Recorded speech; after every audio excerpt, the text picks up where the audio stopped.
Good morning, ladies and gentlemen. Welcome to the second session of this Global Latin 2 conference. And I will have the honor to chair the session of this morning.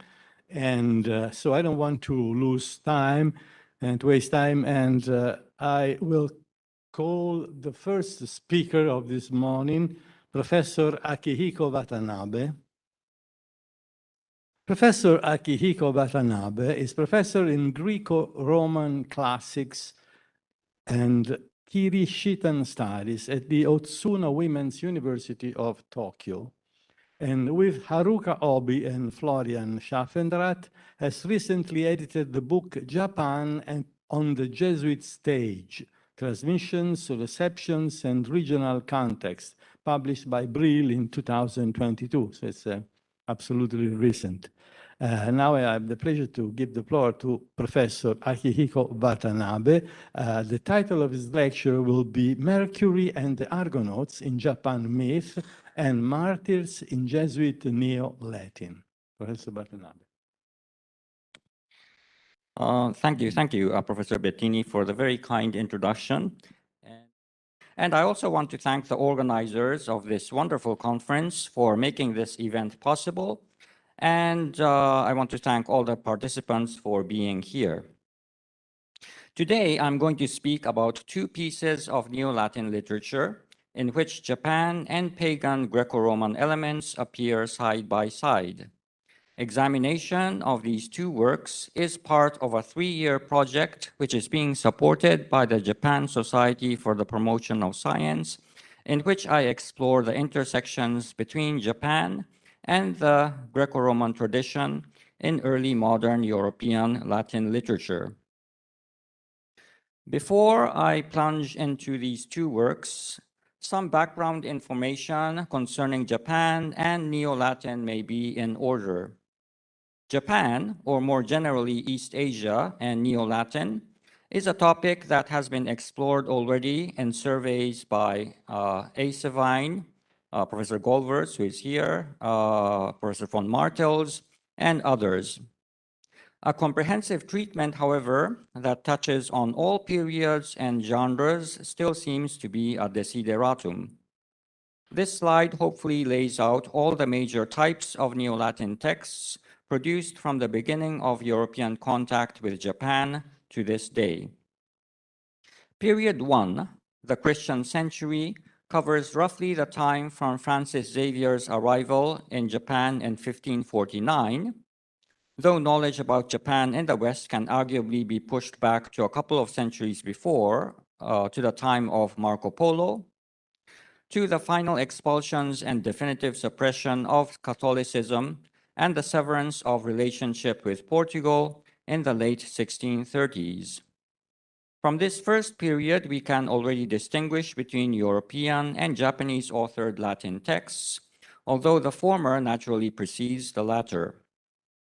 For at this time, not only did Europeans begin to write about the newly discovered archipelago, but notably the Jesuits sent to the East expended considerable resources on teaching Latin to the Japanese as a grammar, a dictionary, and other introductory school texts printed specifically for use in Japan from the late 1580s to early 1610s testify. There is also evidence from this time that a limited number of Japanese people educated by the Jesuits acquired fair proficiency in Latin up to the point of being able to compose verse.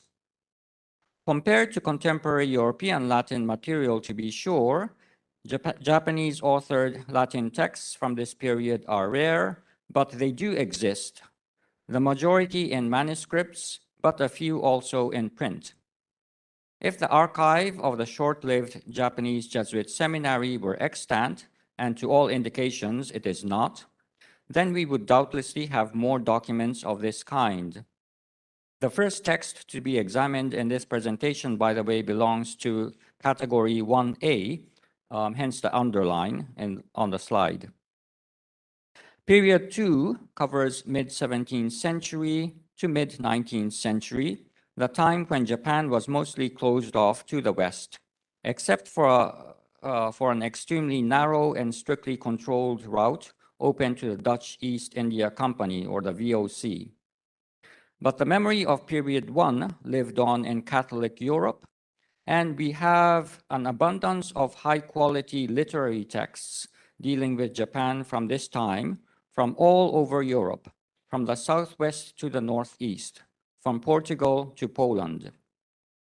Category 2A is the one from which the second text to be treated in this presentation comes, and this is also the kind of material that I'm currently very much focused on due to the wealth of underexplored primary sources available.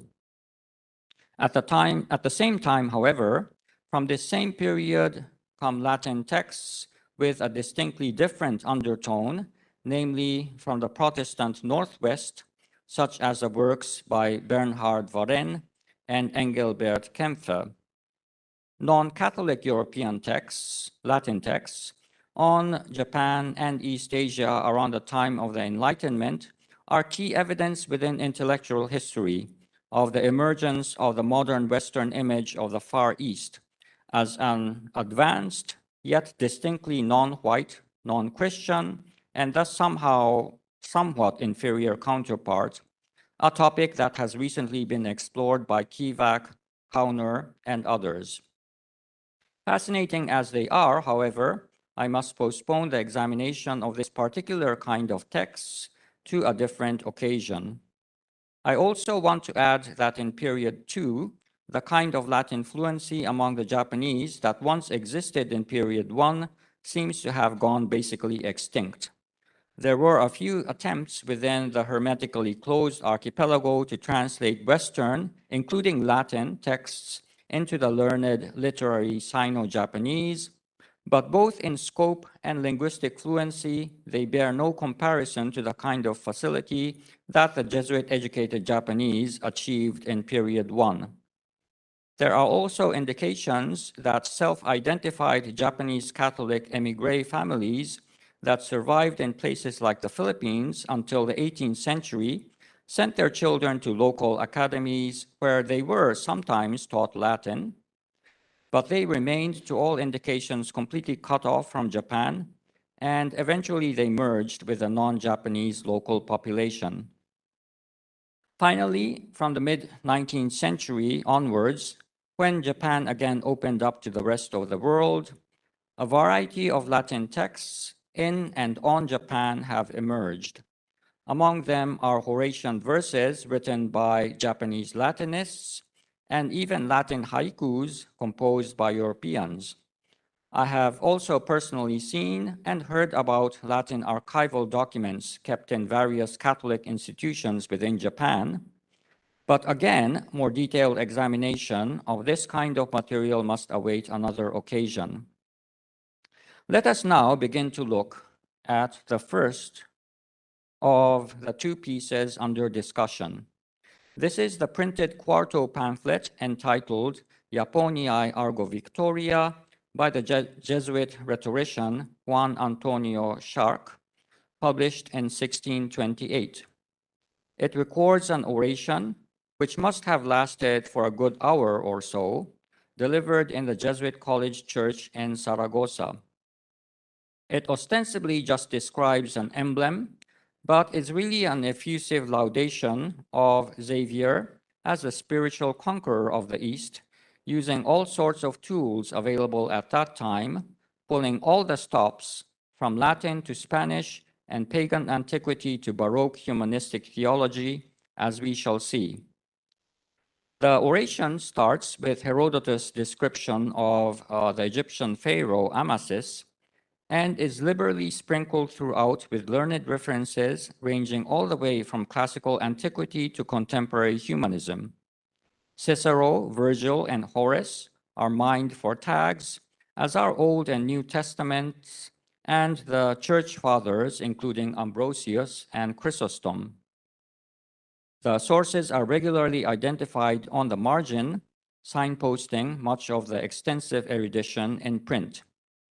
Contemporary humanists are also cited in the same way, including the Italian emblematist poet Alciato and his French counterpart Claude Paradan.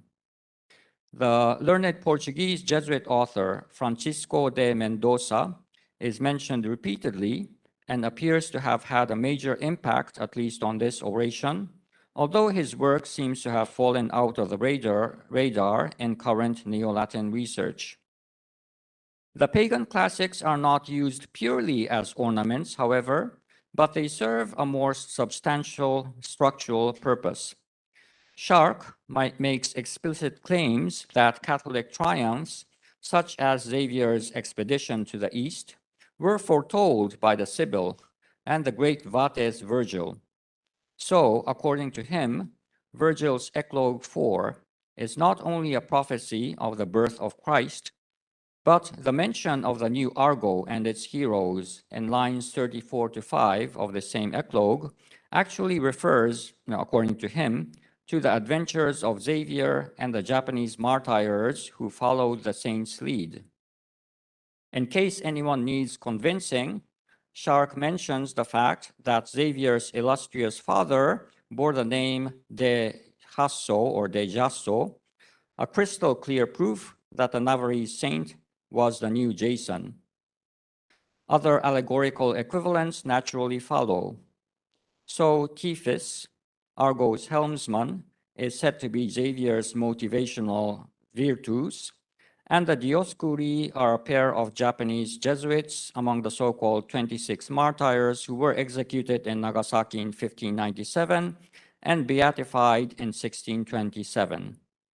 This beatification was one of the major spurs behind the oration itself, which was delivered in the same year on the feast day of Xavier, who had been canonized a little earlier in 1622. Furthermore, Pallas Athena, the patroness of the Argo, is of course only a distorted reflection of Virgin Mary, while the mythical ship itself stands for Japan, the goal and stage for the heroic Jesuit world mission. Pagan mythology, according to Shark, is on the one hand but a delirious dream of blind antiquity. He says, "Caeca delirabat antiquitas." Yet it is a dream, nonetheless, that, if explicated correctly by a sufficiently trained person such as himself, points to a glorious and real Catholic victory. In addition to being the new Jason, Xavier is also another Alexander the Great, Paul the Apostle, and Julius Caesar, all rolled into one and greater than all of them. At one point, he turns to the saint and says, "Venisti, vidisti, vicisti." Both classical mythology and history provide the frame and pedestal in and on which Xavier and his Japanese followers stand.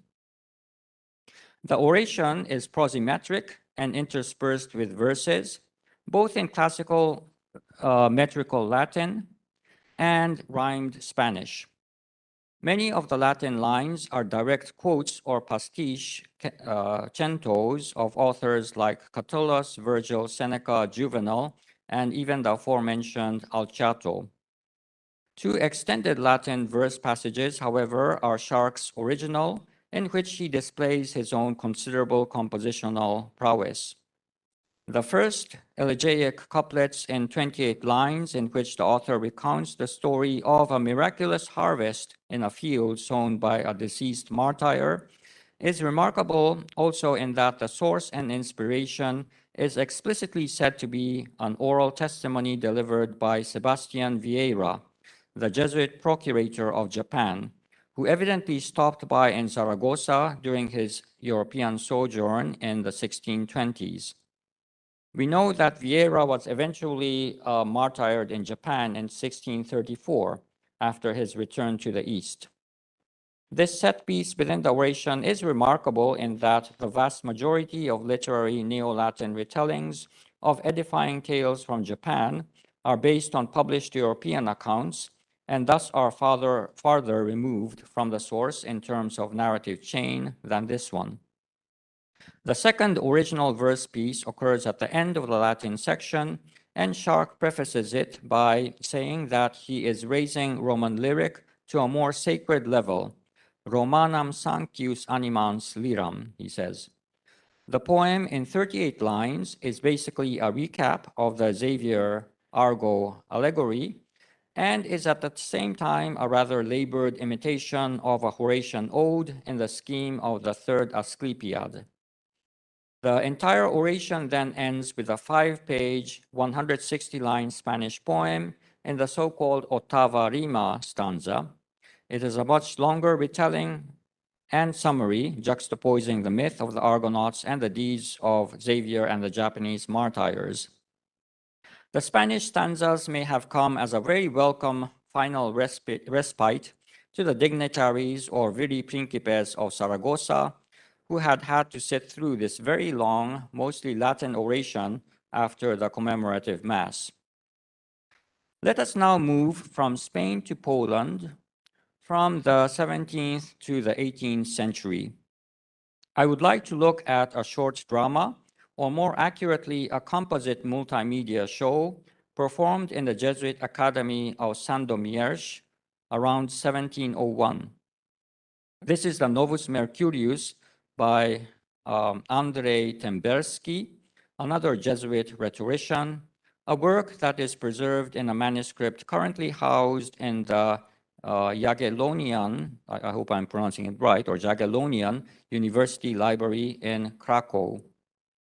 The show is centered on an event that reputedly took place in southern Japan near Nagasaki shortly before the Christmas of 1589.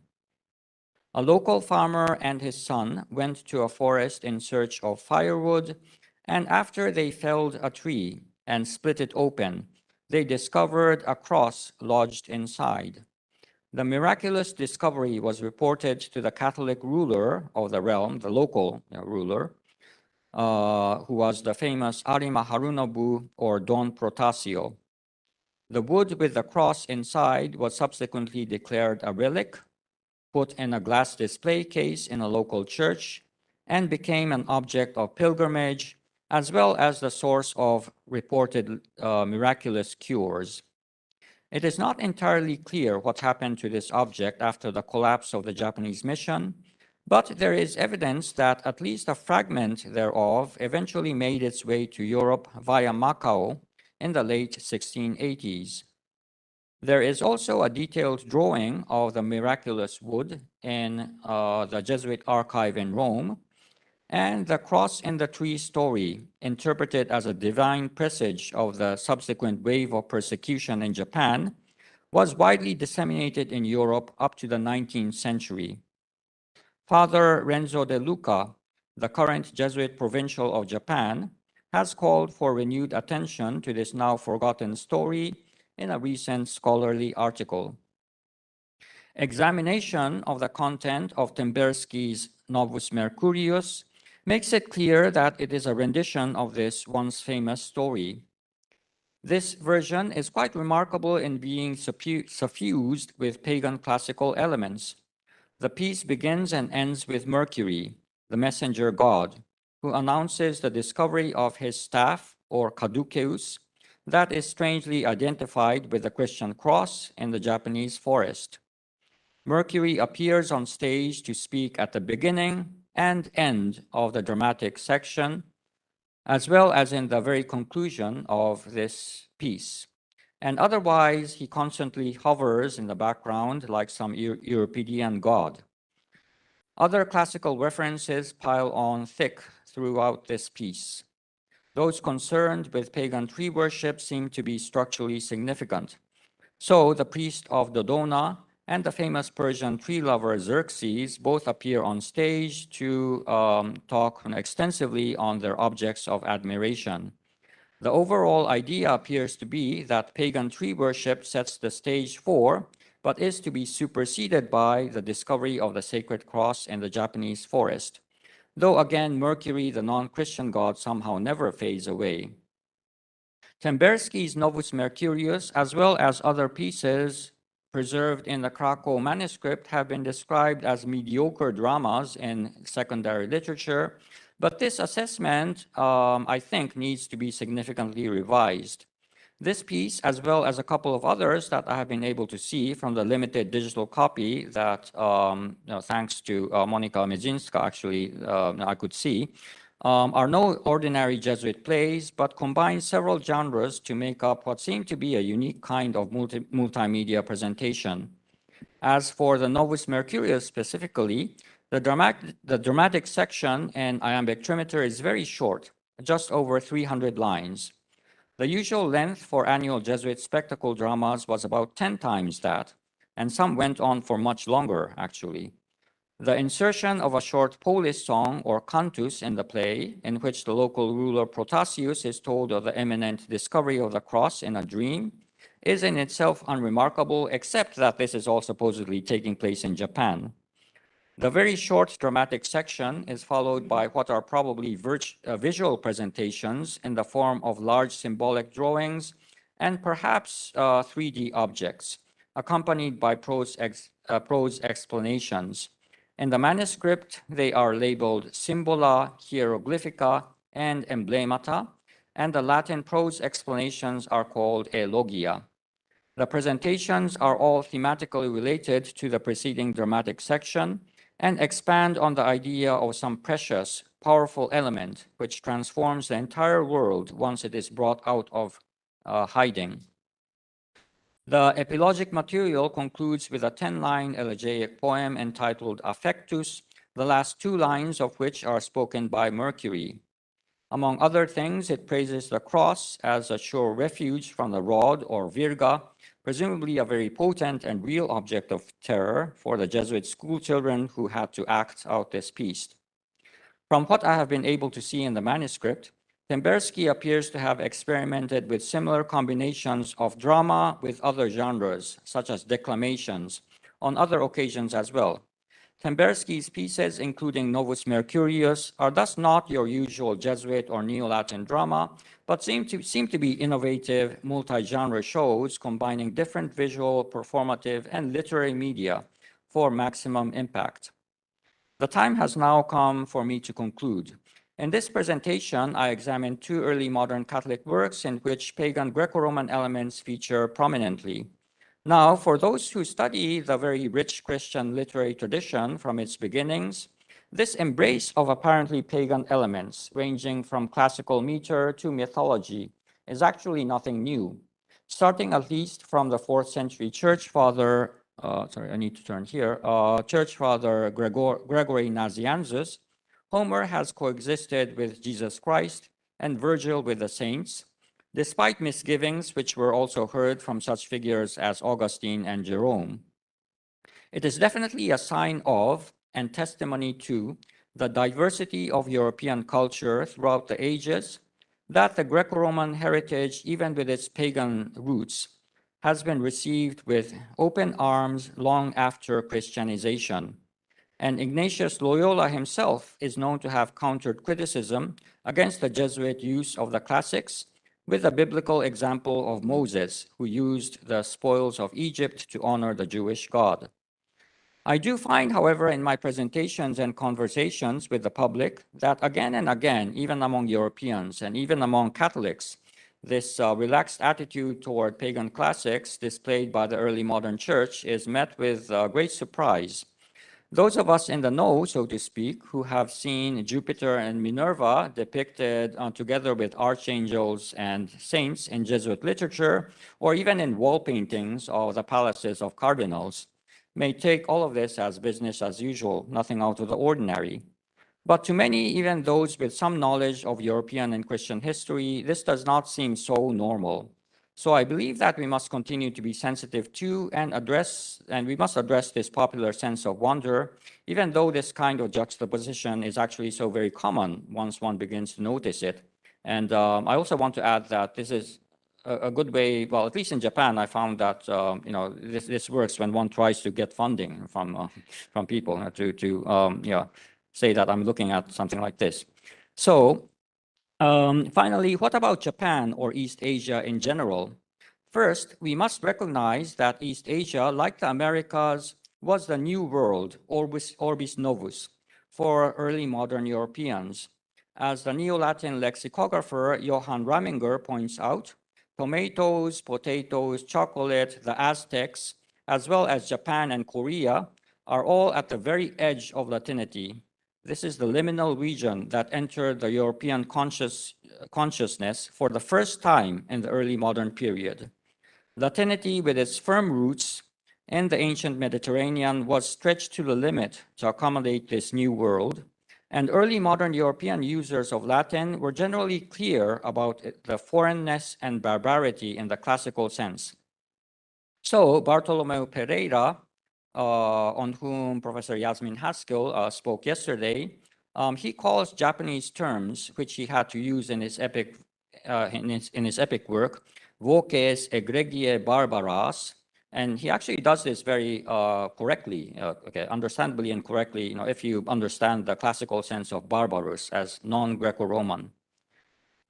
It is a wonderful proof of the extreme self-conscious universality of early modern Catholicism, as exemplified by the Jesuits, when we see in the kind of works examined in this presentation, Greco-Roman mythology, Christianity, and the Far East all brought together. This is indeed becoming all things for all men and receiving everything that God created in gratitude, to paraphrase the words of Paul the Apostle. Thank you.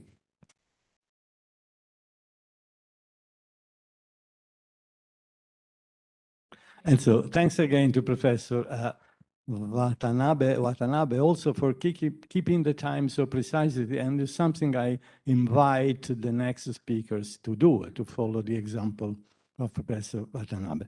The next speaker that we'll have this morning is Professor Aldo Tollini, that I invite. Professor Aldo Tollini is Associate Professor of Classical Japanese Language at the Department of Far East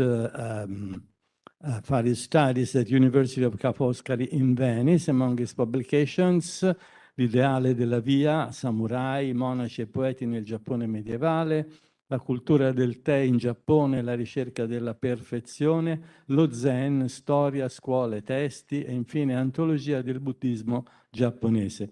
In his paper, Aldo Tollini will speak about the teaching of Latin in Japanese seminars and the importance of Latin in the education of the local clergy, starting from a teaching, a school text called Cristiani Pueri Institutio, that has come to us and is now preserved in the Biblioteca Marciana at Venice.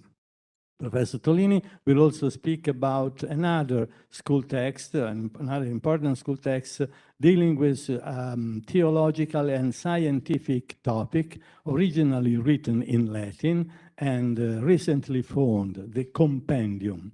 Finally, he will deal with the compilation of two Japanese Latin dictionary and with the problems of translation posed by the Christian terminology. The title of Professor Tollini paper, Il ruolo del latino nelle missioni cristiane in Giappone dal XVI al XVII secolo. Professor Tollini. Thank you very much for your kind introduction. I'm sorry, but I will speak Italian in my presentation. Bene, buongiorno a tutti. Vorrei intanto ringraziare gli organizzatori per avermi invitato in questo interessantissimo convegno. Io oggi parlerò del ruolo del latino nelle missioni cristiane in Giappone nel cosiddetto secolo cristiano, cioè da circa la metà del XVI secolo ai primi decenni del 1600 di fatto. Dunque, intanto in questa prima parte tratterò dell'educazione che veniva impartita nei seminari e nei collegi fondati ai Gesuiti durante il cosiddetto secolo cristiano, cioè in quel periodo in cui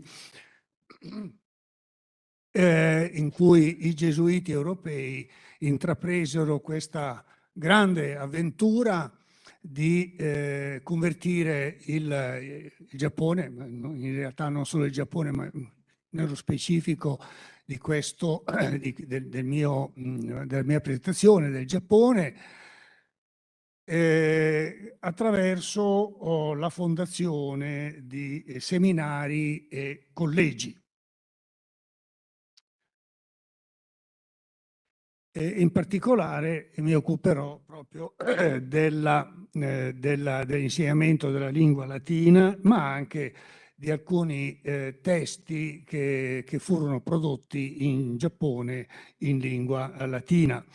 In realtà nella strategia missionaria degli europei l'educazione dei giovani giapponesi ebbe un ruolo fondamentale perché lo stratega della missione, cioè Alessandro Valignano, riteneva che fosse fondamentale la creazione di un clero autoctono locale, quindi di educare i giovani giapponesi per farli diventare sacerdoti in modo tale che potessero diffondere il Vangelo ai loro compatrioti, ai loro conterranei nella loro propria lingua e quindi tramite questa, come dire, intermediazione da parte dei giapponesi stessi. Quindi la formazione dei giovani giapponesi era fondamentale per farli diventare appunto essi stessi dei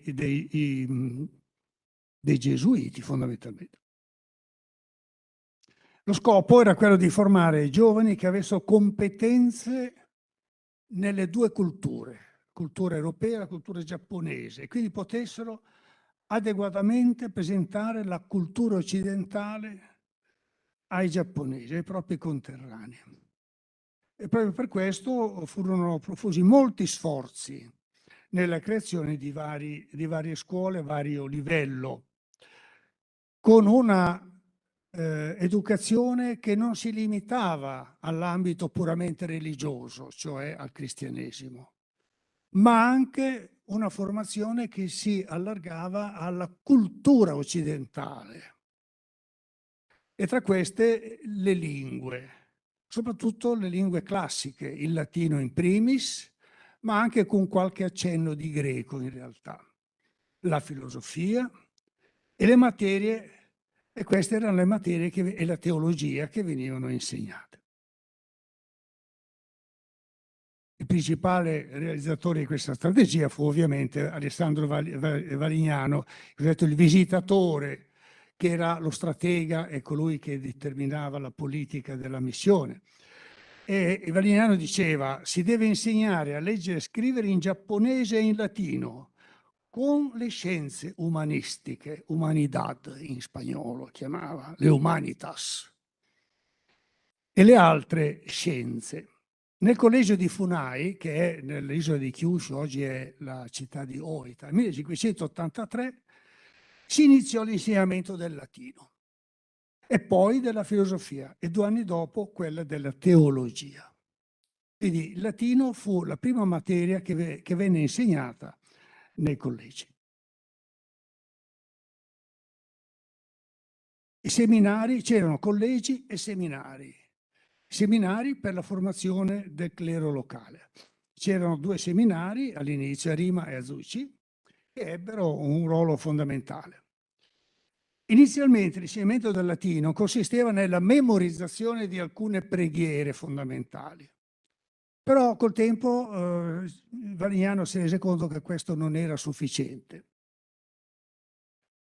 e che i giovani giapponesi dovevano conoscere il latino in quanto mezzo estremamente importante, fondamentale per l'accesso alla cultura occidentale.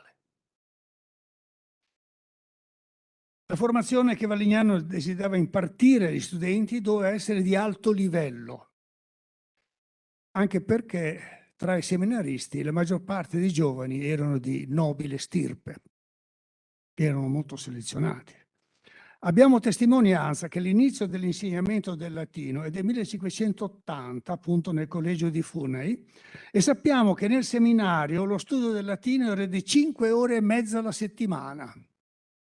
Abbiamo tantissime testimonianze nelle lettere che i gesuiti scrivevano e mandavano a Roma di come procedevano queste cose nei collegi e nei seminari, quindi con molti dettagli che possiamo ricavare. Inoltre ci è noto che nel 1588 vi erano 70 studenti giapponesi impegnati nell'apprendimento del latino. 70, che non sono pochi. Il primo testo adottato per l'insegnamento del latino, di cui abbiamo certezza, è quello di Manuel Alvarez, De Instituzione Grammatica Libri Trieste, 1572, che serviva come libro di testo per le missioni gesuiti un po' in tutto il mondo. In realtà i gesuiti avevano questa strategia che applicavano fondamentalmente dovunque, ecco, quindi anche, inizialmente anche in Giappone, ma si sono resi conto abbastanza presto che questo testo era troppo complicato, troppo, come dire, anche troppo dettagliato in qualche modo per l'insegnamento del latino ai giapponesi, e quindi di fatto fu accantonato e fu preferito un altro testo che è il Cristiani Puer Institutio, stampato a Macao nel 1588 di João Bonifacio, in cui venivano presentati brani classici della letteratura latina, tra cui Cicerone, Virgilio, Ovidio, Catullo e altri. Questo Cristiani Puer Institutio, di questo testo ne abbiamo una copia anche alla Biblioteca Marciana di Venezia, tra l'altro. Poi un altro testo che fu utilizzato per l'insegnamento latino è il De Missione Simado Romanum Curiam, eccetera, che raccontava il viaggio dell'ambasciere Tensho del 1585 a Roma e stampato nel 590 a Macao. Anche questo fu utilizzato. In realtà il testo fondamentale era Cristiani Puer Institutio. L'autore di questo testo, del De Missione, che tra l'altro è stato anche tradotto in italiano non molto tempo fa, era Valignano stesso, che aveva scritto il testo in spagnolo. Lui, di solito Valignano scrive in spagnolo, chiedendo poi al gesuita Edoardo Alessandri di tradurlo in latino, che il latino è una traduzione dallo spagnolo, per poterlo utilizzare all'interno dei seminari come uno dei vari libri di testo. L'originale purtroppo non è stato mai ritrovato. Ecco, questo è il De Istituzione e Grammatica Libri Tres, che è quello dell'Alvarez, che poi è stato accantonato. E questo invece è il Cristiani Puer Institutio, di cui vediamo anche a destra una pagina che appunto si trova anche, questo si trova anche alla Marciana di Venezia. E questo è De Missione Legatorum Japonia, eccetera, eccetera, che è quello del Valignano. Dunque, la strategia del Valignano relativa all'insegnamento del latino prevedeva, oltre a dei buoni libri di testo, anche di affidare l'insegnamento a docenti scelti tra i missionari, che avessero ovviamente una competenza anche nella lingua giapponese, in modo da poter spiegare la grammatica latina, ovviamente. E sembra che questa strategia ebbe dei buoni risultati, perché poi quando i tre, tra virgolette, ambasciatori giunsero a Roma nel 1585, dimostrarono di avere una certa competenza nel latino. Purtroppo le cose poi precipitarono e tutto questo ebbe termine in modo anche piuttosto drammatico, possiamo dire, nei primi anni del 1600, quando il cristianesimo fu abolito, fu perseguitato in modo anche molto feroce, molto sanguinoso da parte delle autorità giapponesi, e quindi tutte le attività, tra cui l'attività di insegnamento del latino, dovette cessare, e quindi in questo modo si è chiuso drammaticamente il secolo cristiano, che era iniziato con grandissime speranze e sembrava che dovesse portare a risultati strepitosi, ma non è stato così. All'inizio effettivamente i convertiti erano molti, ma poi fu di fatto quasi completamente estirpato. La ratio studiorum. L'attività educativa era considerata tra le principali dai gesuiti dovunque loro giungessero per la loro attività di evangelizzazione, fino dall'inizio. E la formazione dei giovani cristiani era considerato strategico per radicare i principi cristiani nella società. Il curriculum educativo di queste scuole si basava sulla ratio studiorum, il codice pedagogico della Compagnia di Gesù, promulgato in 3 versioni, 1986, 91, 99. Di fatto, in tutte le scuole del mondo, con alcune varianti ovviamente, veniva applicato questa ratio studiorum che prevedeva un percorso di formazione che intendeva combinare l'eloquenzia e la pietas, la dottrina genuina, la buona dottrina e la virtus, accanto alla sapienza, cioè una solida formazione anche nelle scienze umanistiche e una severa disciplina. La ratio prevedeva un corso di 5 anni di indirizzo umanistico in cui era centrale lo studio del latino e dei classici, in particolare dell'opera di Cicerone. Seguivano poi 3 anni di filosofia e 4 di teologia.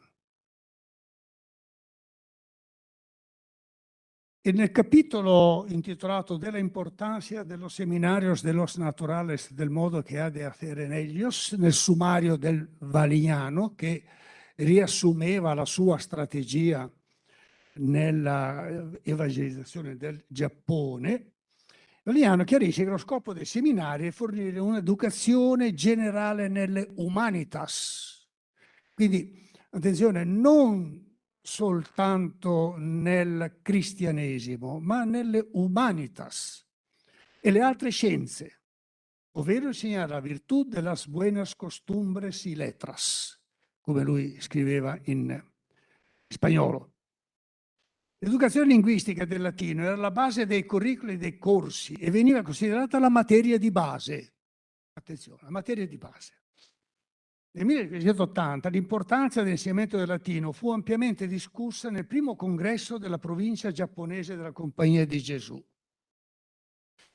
E la stragrande maggioranza dei presenti fu d'accordo nel porre il latino alla base del percorso educativo e prima di accedere alle altre materie nei corsi successivi. Quindi il latino era il mezzo per accedere poi a tutte le altre materie, tra la filosofia, la teologia, eccetera, eccetera, ma anche le scienze. Il latino era considerato da una parte il veicolo che univa la Chiesa universale in tutto il mondo e dall'altra un'educazione linguistica fondamentale per gli studi di retorica e delle altre materie umanistiche. I gesuiti, nella loro strategia missionaria, consideravano il latino lo strumento indispensabile per accedere sia alla cultura occidentale sia al cristianesimo. Quest'ultimo, infatti, era considerato parte integrante della civiltà europea. Di fatto, i missionari in Giappone non insegnavano solo il cristianesimo, ma, con una visione più ampia, la civiltà occidentale, di cui il cristianesimo, in una visione teleologica, era l'apoteosi, come apparirà chiaro quando più avanti normalmente il libro di testo era De Istituzione Grammatica e Tres dall'Alvares, affiancato da cristiani pueri. A livello superiore i giovani iniziavano lo studio della letteratura classica giapponese, compresi alcuni testi buddisti, pensate. Lo studio del giapponese si basava sulla grammatica di Juan Fernández, che era un gesuita, la prima del genere, scritta attorno al 1580 con l'ausilio di convertiti giapponesi. La necessità di testi per l'insegnamento e lo studio diede un forte impulso all'attività di pubblicazione dei libri in Giappone, i cosiddetti Kristanban, cioè i libri stampati in Giappone durante il secolo cristiano, che erano sia in giapponese scritti in caratteri giapponesi, sia in giapponese scritti in caratteri latini, sia in latino. E il Valignano si imparò moltissimo a favorire la produzione di questi cosiddetti cristanban. Lui stesso poi portò dall'Europa i caratteri mobili per stampare i libri in Giappone. Quindi attenzione, nell'educazione impartita ai gesuiti e ai giapponesi c'era anche la cultura giapponese, in particolare la letteratura, ma anche il buddismo. Il motivo era evidente, perché i giovani giapponesi dovevano conoscere un po' la loro religione, il buddismo, ovviamente un domani per poterla confutare, ovviamente. L'ordinamento scolastico era differente a seconda del tipo di scuola, ma comunque seguiva la triplice suddivisione dettata dalla ratio in lettere umanistiche, filosofia e poi teologia. La filosofia si studiava soprattutto sui testi di Aristotele, la storia e la retorica venivano apprese attraverso lo studio di testi di autori latini e greci. Inoltre, anche scienze quasi la matematica, la geometria, l'astronomia, facevano parte del curriculum, quindi anche le scienze occidentali, quindi la cultura occidentale, delle scuole di livello più elevato. In definitiva, si cercava di fornire un'educazione a forte impronta umanistica, secondo i dettami della cultura umanistica rinascimentale europea, che partendo dalle scienze dell'uomo, lingua, filosofia, morale, storia, si allargasse all'ambiente in cui l'uomo vive, le scienze fisiche, matematiche e astronomiche, per giungere infine alla conoscenza del divino con la teologia. Quindi prima la lingua, che era lo strumento fondamentale, poi la filosofia, la storia, le scienze, per arrivare poi in una visione, come dicevo, teleologica, fino all'empirio dove c'era Dio. Con le parole del Valignano, e affinché questi ragazzi traggano profitto dalla buona dottrina, non si deve insegnare loro il latino per mezzo dei poeti pagani. Attenzione, anche qua. Non attraverso i poeti pagani, e neppure con Cicerone in realtà, ma per mezzo di libri che trattano della buona materia della virtù e della religione cristiana, e facciano detestare i vizi, scegliendo alcune opere in prosa e in verso di santi ed autori cristiani che trattano di questi argomenti, e componendone altri di nuovi, specificatamente per il Giappone, in cui si condannano i suoi vizi e le sue sette false, in modo che i ragazzi imparino il latino assieme alla buona dottrina dei nostri santi misteri, e non le favole e i vizi che si apprendono da autori pagani che si leggono in Europa. Di fatto, per esempio, se vediamo il Cristiani Pura Istitutio, in gran parte i testi su cui i ragazzi studiavano erano le vite dei santi. Uno dei famosi testi, il Santos no Gosagyo, scritto in giapponese ma in caratteri latini, sono le vite dei santi, Santos no Gosagyo, di cui abbiamo appunto una copia anche alla Marciana di Venezia, uno dei fondamentali testi che giravano allora in Giappone, uno dei più famosi cristanban, quindi le vite dei santi fondamentalmente. Il compendium. Tra gennaio e aprile 1586, mentre Valignano era in Europa, dopo aver acquisito una macchina da stampa a caratteri mobili, come dicevo, da portare in Giappone, sollecitò i suoi confratelli a produrre un testo da stampare e portare in Giappone, che fosse un compendio delle scienze umanistiche europee, da usare come testo per l'insegnamento nel collegio di Funai. E fu Pedro Gomez a rispondere all'appello del visitatore, producendo 3 compendi intitolati rispettivamente De Sfera, De Anima, De Teologia, e riuniti sotto il titolo di Compendium Catholicae Veritas in Gratiam Unicorum Fratum Societatis Jesus, eccetera, eccetera. La trilogia, che scrisse in latino negli anni tra il 93 e il 94, Gomez, prese il nome di Compendium Catholicae Veritas, e poi Pedro Ramon un suo confratello la tradusse in giapponese con l'aiuto dei convertiti nel 1995. Nello stesso anno, verso l'inizio dell'autunno, i 3 testi di Gomez erano pronti e usati nel collegio di Funes, spiegati da Pedro Morejón, un missionario giunto in Giappone nel 1990 in seguito del Valignano.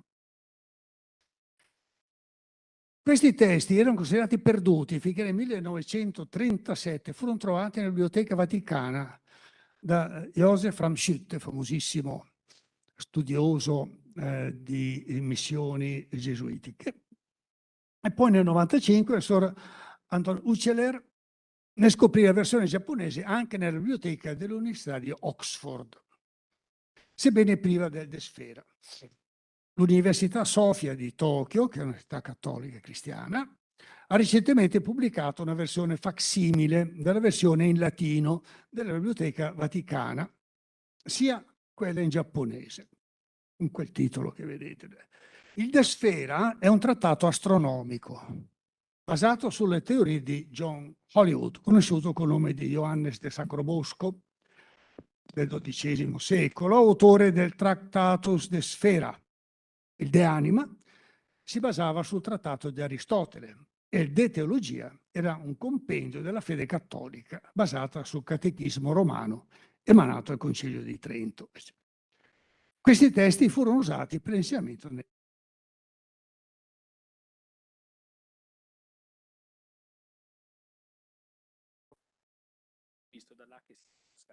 è scarico. Bene, grazie. Il compendium era, come dice il nome stesso, un compendio della civiltà europea che prevedeva un percorso che dalla sfera materiale, le scienze, portava attraverso la filosofia alla sfera spirituale, fino al cristianesimo e alla conoscenza di Dio. Quindi un approccio deterministico che portava dal basso verso l'imperio della dimensione cristiana. Un testo così importante non poteva che essere scritto in latino, anche se poi fu subito tradotto in giapponese. Questo è molto curioso perché poteva essere scritto direttamente in giapponese, visto che era destinato agli studenti giapponesi, ma fu scritto in latino e poi subito dopo tradotto in latino. Forse anche perché questo compendio si prevedeva di usarlo anche in altri luoghi, in altre occasioni, ma questo non lo sappiamo. I 2 dizionari latino-giapponese. Tra le produzioni più rilevanti dell'attività editoriale giapponese missionale in Giappone fu quella delle grammatiche dei dizionari, sia dal giapponese nelle lingue occidentali, sia dalle lingue occidentali dal latino in giapponese. Naturalmente per lo studio del latino e la comprensione della civiltà occidentale e di quella giapponese per i missionari, era fondamentale, come dire, tradurre i termini fondamentali. Diciamo. Quindi questi dizionari sono pieni di termini della cultura occidentale e di termini della cultura giapponese e soprattutto c'è molto lessico cristiano, ovviamente. Ci sono le grammatiche di João Rodrigues, fondamentalmente, che era l'interprete ufficiale della missione, ma anche di Diego Collado. Le due grammatiche di João Rodrigues sono molto famose, molto dettagliate, sono studiate tantissimo ancora oggi. Ma abbiamo anche alcuni dizionari. Uno è Dictionarium Latino Lusitanium ac Japonicum, che noi chiamiamo Ra Ho Nichi, Ra latino, Ho portoghese, Nichi giapponese, che era basato sul dizionario latino di Ambrogio Calepino. Contiene 30.000 lemmi, 30.000, non sono pochi, latino, portoghese, giapponese. E questa è una pagina di questo dizionario che era tra i più importanti in realtà di quel periodo. Questi dizionari erano compilati con delle equip miste di gesuiti europei e di convertiti di convertiti giapponesi. Con, devo dire, grandissime difficoltà di resa di termini occidentali in giapponese e viceversa. Poi se ho tempo, ma forse temo anche di no, vorrei presentare due esempi di traduzione di questi termini. L'altro è il Dictionarium sive thesauri lingue japponiche compendio di Diego Cogliado e posteriore, che noi chiamiamo Rasseinici perché è latino, spagnolo, giapponese, pubblicato parecchi più tardi, 1632, di dimensioni molto più ridotte rispetto al precedente, quindi una quantità di entries molto minore in realtà. Questi due dizionari sono una fonte importante di informazione che offre incredibili spunti. Io ho lavorato un po' sulle traduzioni di alcuni termini chiave per la comprensione dei rapporti tra gli occidentali e i giapponesi, ma anche viceversa, no? Gettano luce sulla difficoltà di comprensione di queste due culture così lontane, sulle incomprensioni, sui travisamenti e degli sforzi per cercare di trovare dei termini che andassero bene, un filo comune. Ecco, solo per farvi un esempio, e quindi concludo, volevo farvi vedere la difficoltà di rendere due parole latine del cristianesimo, due fondamentali, Dio e anima, va bene, in giapponese. E innanzitutto, io non lo dico, ma il primo termine è usato per Dio quando Francesco Saverio con un giapponese trovato a Malacca arrivò in Giappone 1542, chiedeva a questo giapponese che così di poca cultura, anche come si diceva Dio in Giappone, lui gli ha detto Dainichi, che era il Buddha della scuola Shingon ancora oggi. Per loro, per lui che era della scuola, di questa scuola buddista, per lui Dio era Dainichi. E all'inizio veniva San Francesco Saverio usava Dainichi, allora i giapponesi pensavano che il cristianesimo fosse una variante del buddismo, una nuova setta buddista o qualcosa del genere, no? Poi hanno cominciato i portoghesi a usare Deus, ma ahimè era molto vicino alla parola Deus, che vuol dire grande bugia. E quindi non andava tanto bene.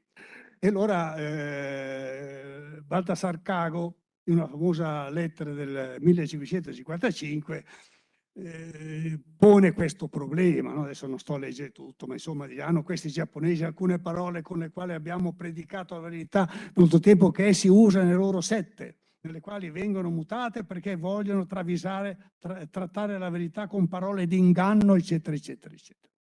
E quindi da quel momento in poi, Baltasar Cago era un personaggio importante nella missione, si è cambiata strategia e di fatto nei testi dei Christian Ban la parola più comune era Aruji, o meglio la versione onorifica On Aruji, che vuol dire signore. Aruji vuol dire signore.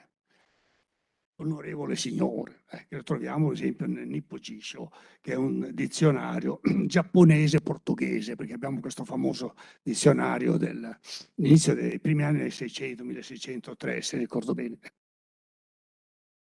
Nel Rahonichi del 95, la voce Deus, troviamo, pensate, ecco, tanto per farvi vedere le difficoltà, Tentò, cioè via del cielo. Immaginarsi. Tenshu, signore del cielo. Tenson, riverito del cielo. Tente, imperatore del cielo, sempre col cielo, per indicare Dio. Tutte traduzioni che rimandano al cielo, ma naturalmente in Giappone il cielo, nella tradizione che veniva dalla Cina, no? La cultura cinese in Giappone era fortissima, aveva tutt'altro significato. Ecco. Mentre nel Rassenici addirittura il termine non è presente. Anima. Nel Raonici troviamo,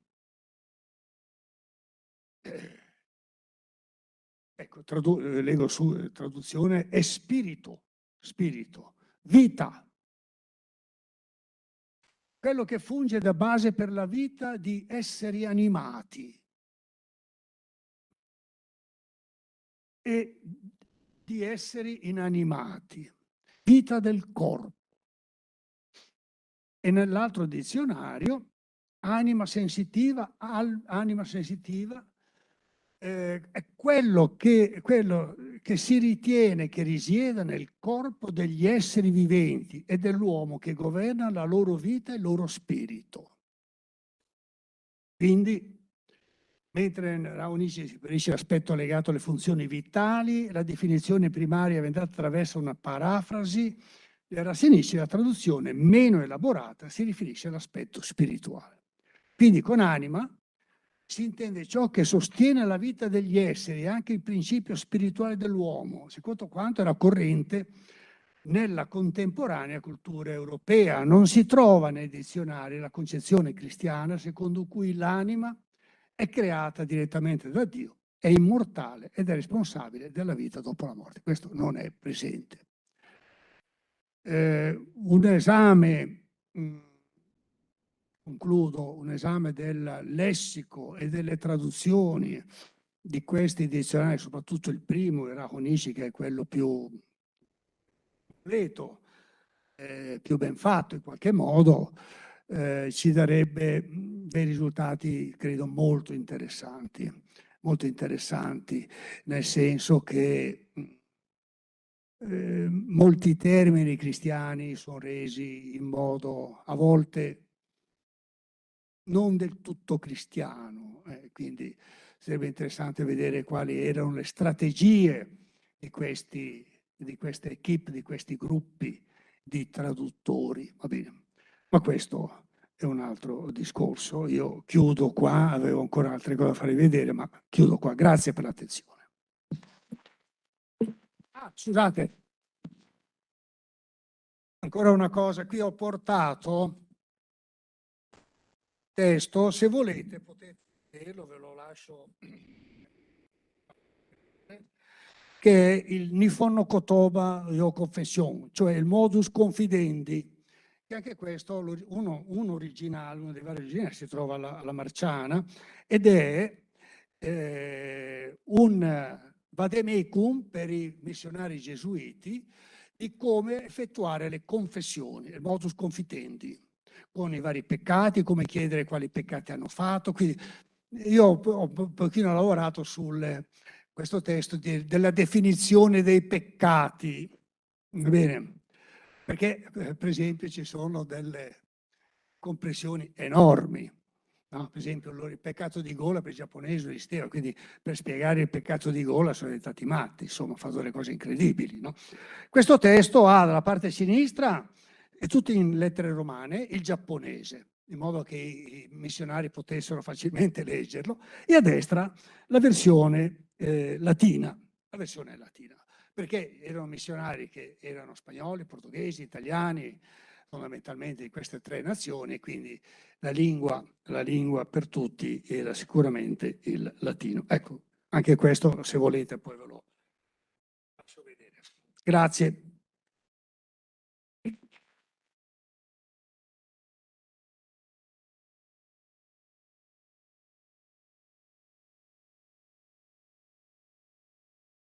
No. Grazie al professor Tollini, ci ha fatto scoprire dei tesori di erudizione straordinari, devo dire, l'ultimo è solo uno dei tanti, ma soprattutto ci ha fatto riflettere sul fatto che la traduzione fra le lingue è una illusione, non esiste la traduzione fra le lingue, esiste sempre un problema di traduzione fra le culture, che rende molto molto più difficile l'atto traduttivo di come la gente normalmente se lo figura, e lui ci ha dato di questo degli splendidi esempi. Adesso, se non vado errato, c'è un coffee break che avrà la durata all'incirca di un quarto d'ora, 20 minuti, diciamo, e poi ricominceremo con i nostri lavori. Grazie. Ladies and gentlemen, now the next paper of our conference, and the speaker will be Professor Mingguang, of course, it's you see da remoto, from remote, He teaches Yeah. at the Beijing Foreign Studies University, but he has earned his PhD at the Scuola Normale Superiore di Pisa, so it's almost a compatriot. In 2013, with a dissertation on Trigo and the story of Xi-Ru-Er-Mu-Zi in late Ming Empire. His studies concern the Chinese and Western cultural communications during the Ming and Qing dynasties, the spread of Catholicism in China, and the modern history of Europe. And then Massimiliano Carloni currently works at the Österreichische Akademie der Wissenschaften. He completed his PhD in classical philology at the Scuola Normale Superiore again in Pisa in 2019 with a thesis on ancient Greek literature entitled Isocrates Philippus, Introduction, Translation, and Commentary. His primary research interests lie in developing digital humanities projects. So you are very welcome. Thank you. Okay, now I give the floor before to Professor Mingguang, then to Professor Carloni. Is that correct? Thank you. Okay, thank you, Professor. Thank you, Professor Francesco Stella, for inviting us to the conference. I also have to thank Emanuela and for all the conference staffs. I also want to express my sincere gratitude to my friend Massimiliano Carloni, whose rich and professional knowledge in the classics gave me a lot of inspiration, making the presentation of today possible. And we work together on the Latin poem and the Michele Ruggeri's Christianity mission in China. I want to start my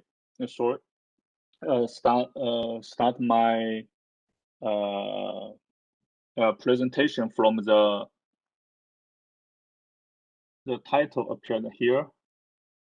Yes, the Italian Jesuit Michele Ruggeri and his Latin poem on Chinese missions, which is appeared in the poster, which is different from the one we are writing down here, like this. Jesuit Michele Ruggeri and the Latin poem on his missions in China. This collection, I think, is necessary. It is only one Latin poem that until now I have discovered in the libraries. Besides, the authorship of the poem is still in discussion, since there is no direct proof to attribute this poem to Michele Ruggeri. In fact, he wrote that the poem was composed by one his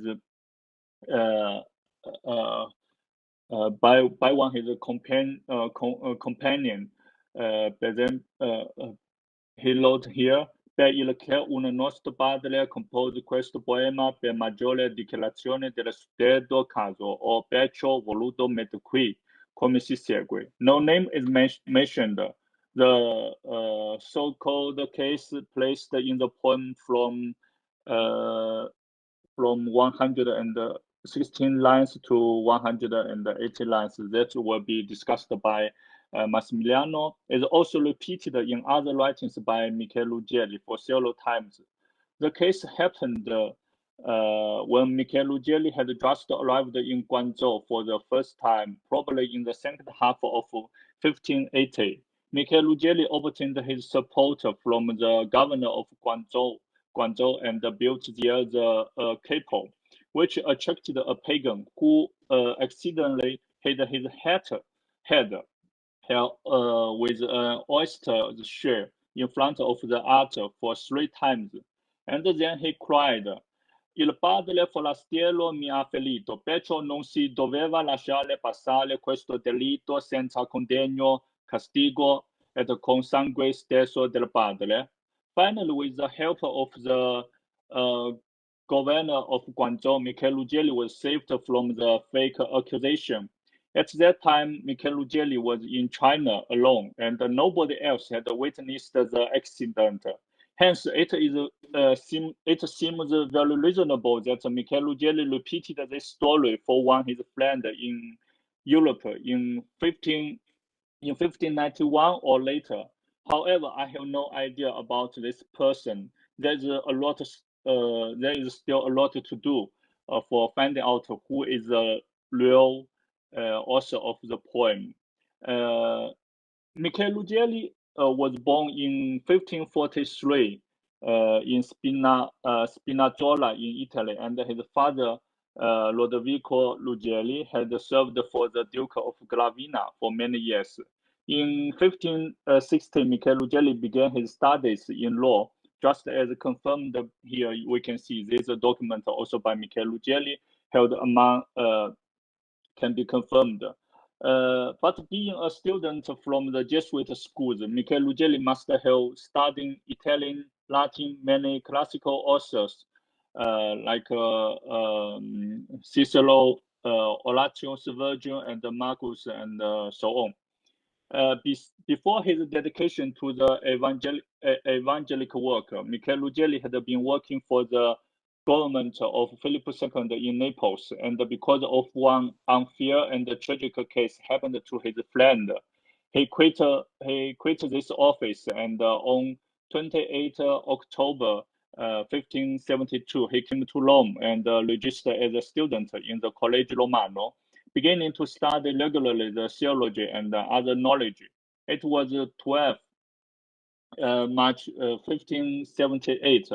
He departed for India from Lisbon, together with other Jesuits, including among them Matteo, who at that time was still a friar. On 14 September 1578, he landed at Goa, and then he was sent immediately to Malabar, a coastal city not far from Goa, for the preaching of Christianity, again mandated by the visiting father Alessandro Valignano. Michele Ruggieri left for Macau from Cochin and arrived there on 20 July 1579.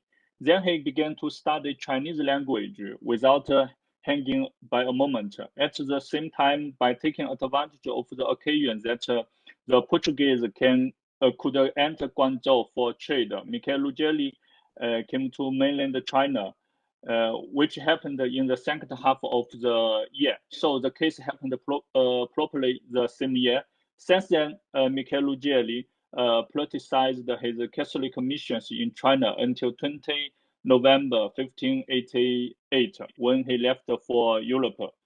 Michele Ruggieri's contribution to the sinology is evident, is well known, both in China and in the world, especially for the path he opened for Matteo Ricci.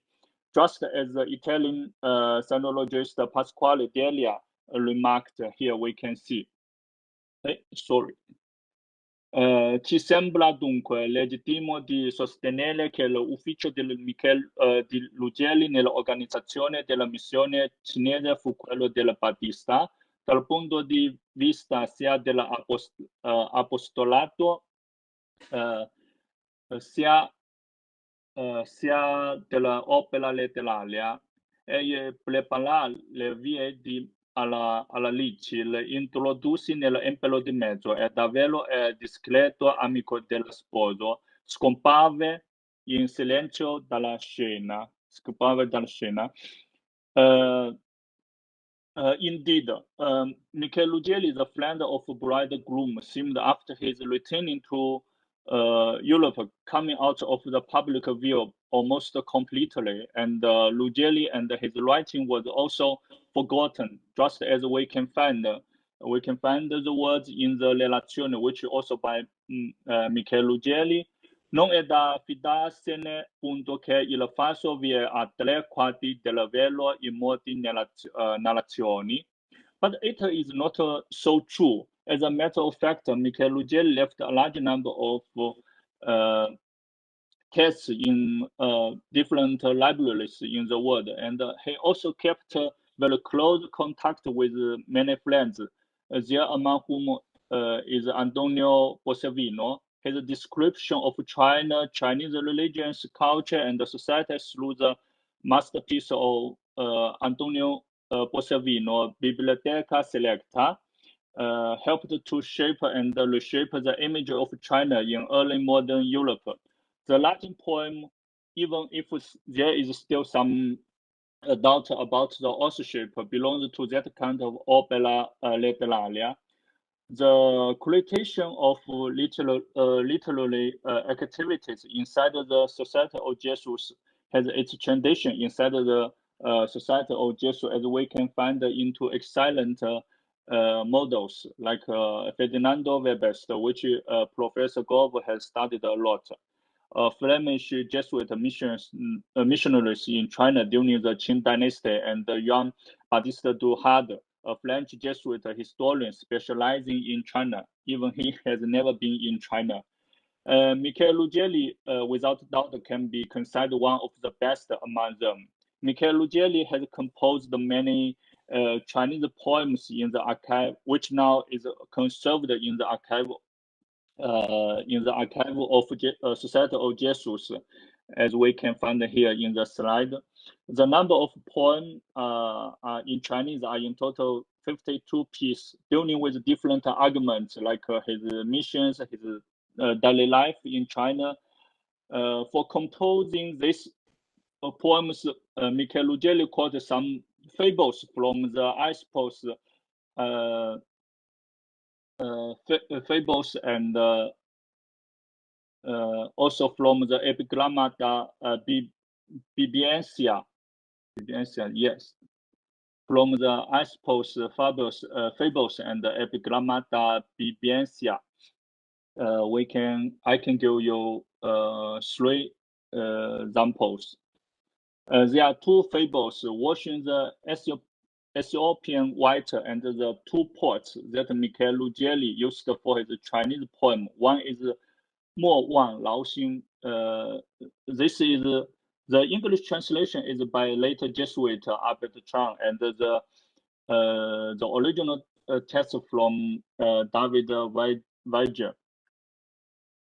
And another poem is the 2 pots. The 2 pots we can see here. The 2 pots, yeah. And the last fable, Incacium and Claudum, is from the Epigrammata Bibiencia. Yes, we can compare these 2 texts. They're almost the same. They're also most the same. These Chinese poems are done for the Chinese readers, especially for the Chinese literate and mandarins. Through these poems, Michele Ruggieri introduced the Chinese literature to China much earlier than Matteo Ricci and other Jesuits, such as like Nicolas Trégueux. Different from these Chinese poems, the Latin poem was only for the European readers.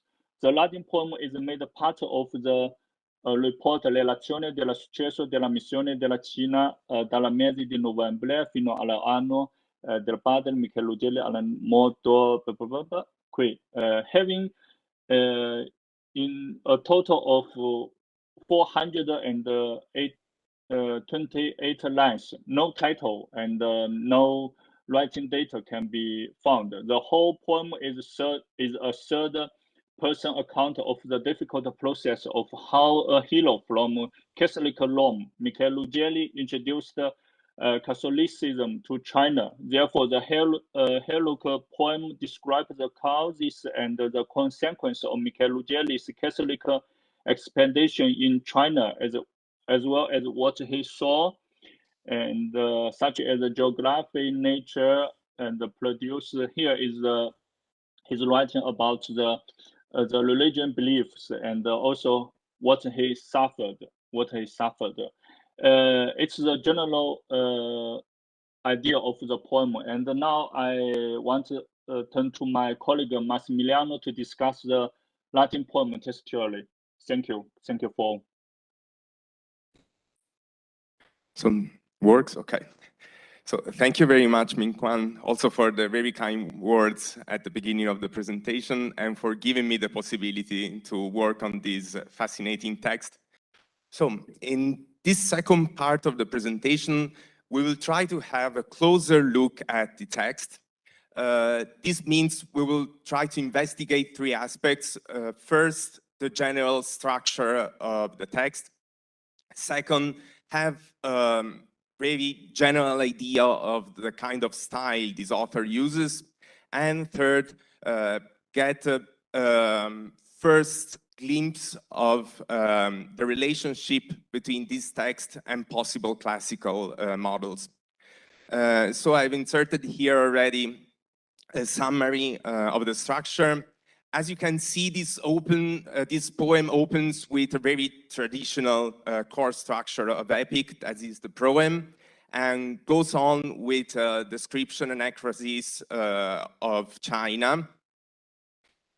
This description of China is made along the lines of very prosperous land, something which really reminds of the Golden Age, with abundance of resources. People are extremely intelligent, but this contrasts very markedly with the third sequence of the poem, so the superstition of the Chinese. Although the Chinese are so intelligent and have so many resources, they are prisoners of a false belief. And this is why Michele Ruggieri decides to intervene. And in the fourth sequence, we find the actual journey of Michele Ruggieri to China, which is marked by many adventures and perils. And we find a sequence of 3 sections, one devoted to each single place Michele Ruggieri reaches. So we have first Macau, then Canton Guangzhou, and then we have Chowking or Shaoqinum in the Latin version.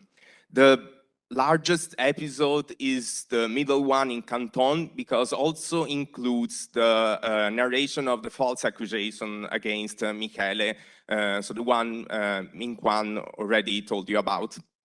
And each of these sequences, actually the ending of the Macau and Canton and Shaoqing sequence, is like the preparation to the next step in the journey. And then we have a classical closure. Let's take a look to have an idea of how this text is actually written, to the most traditional of the core structures, as we told, so the proem. I will quickly read the Latin text. You have also a provisional English translation you can follow. I will use the Italian pronunciation. So, gesta canossa, crumque vivum, qui primus abarce Romulea, sancto procerum soadente senato, multa pevinza nifer vente sequo visivas passus, in accessas cine penetraviti novas. Aut certus tandem misere succurre regenti, aut dare pro Christo mixtam cum sanguine vitam. Purcades interea celsi regnator Olympi, cuius ter sanctum tulitillac nobile nomen, barbaricisque sacrum pate fecit numen inoris, conatus humiles aususquos aspice dexter. Tu quoque virgo potens vives animosque canenti suffice, namque tibi positum de marmore templum suggiti primuet, ia majestis undique donis, pulta sabeorum fumant altaria ture. As probably all of you have recognized, the classical model behind this poem is, of course, Virgil's Aeneid. We can find very precise references to Virgil. For example, the first line is really reminds of the first line of the Aeneid. We find Cano, we find Virum, but there are also some little differences. So the modus operandi of this poet actually is that he takes little phrases which have a close connection with the original model, but sometimes modifies them or shifts them in another position or uses them with another meaning. So really practices of intertextuality we find even in the classical poets. So for this case, for example, we have that arma becomes gesta, of course, the virum becomes sacrum, and we have qui primus ab arce instead of qui primus ab oris. And the nice thing is that if we have a look at the second line of Virgil, we have Italiam, so the accusative of direction. He actually substitutes Italiam with Romulea, and which is actually the ablative connected to abarce. But still we have like an Italian place in the second line, and it still has the same metrical structure. But it has like a completely different grammatical meaning in the line. And also we can find that instead of Fato, we have the Holy Senate of Superiors, just as he wants to highlight the communal effort of this endeavor. And in the third line, as you can see, instead of multum, he takes up the other phrase we find in line 5 of Virgil, so multa passus, but uses it in an enjambment over 2 lines. And as you can see, there is a nice thing because in the Virgil model, we have, of course, the anger, the wrath of Juno. There is no question of wrath of the gods in the Christian poem, but actually the wrath becomes the one of the sea. And we still have eras like Iram at the end of the line, but in a totally different context. And we can find other little references to Virgil. In general, what we can see is that the correspondence between Michele Ruggieri and Aeneas is not a casual one, because actually Aeneas was also had the mission to bring gods to Latium, so inferretque deos Latio. And the same goes for Michele Ruggieri, who has to bring a new religion to China. And we can also see how the typical structures of Latin poetry get changed in the Christian epic.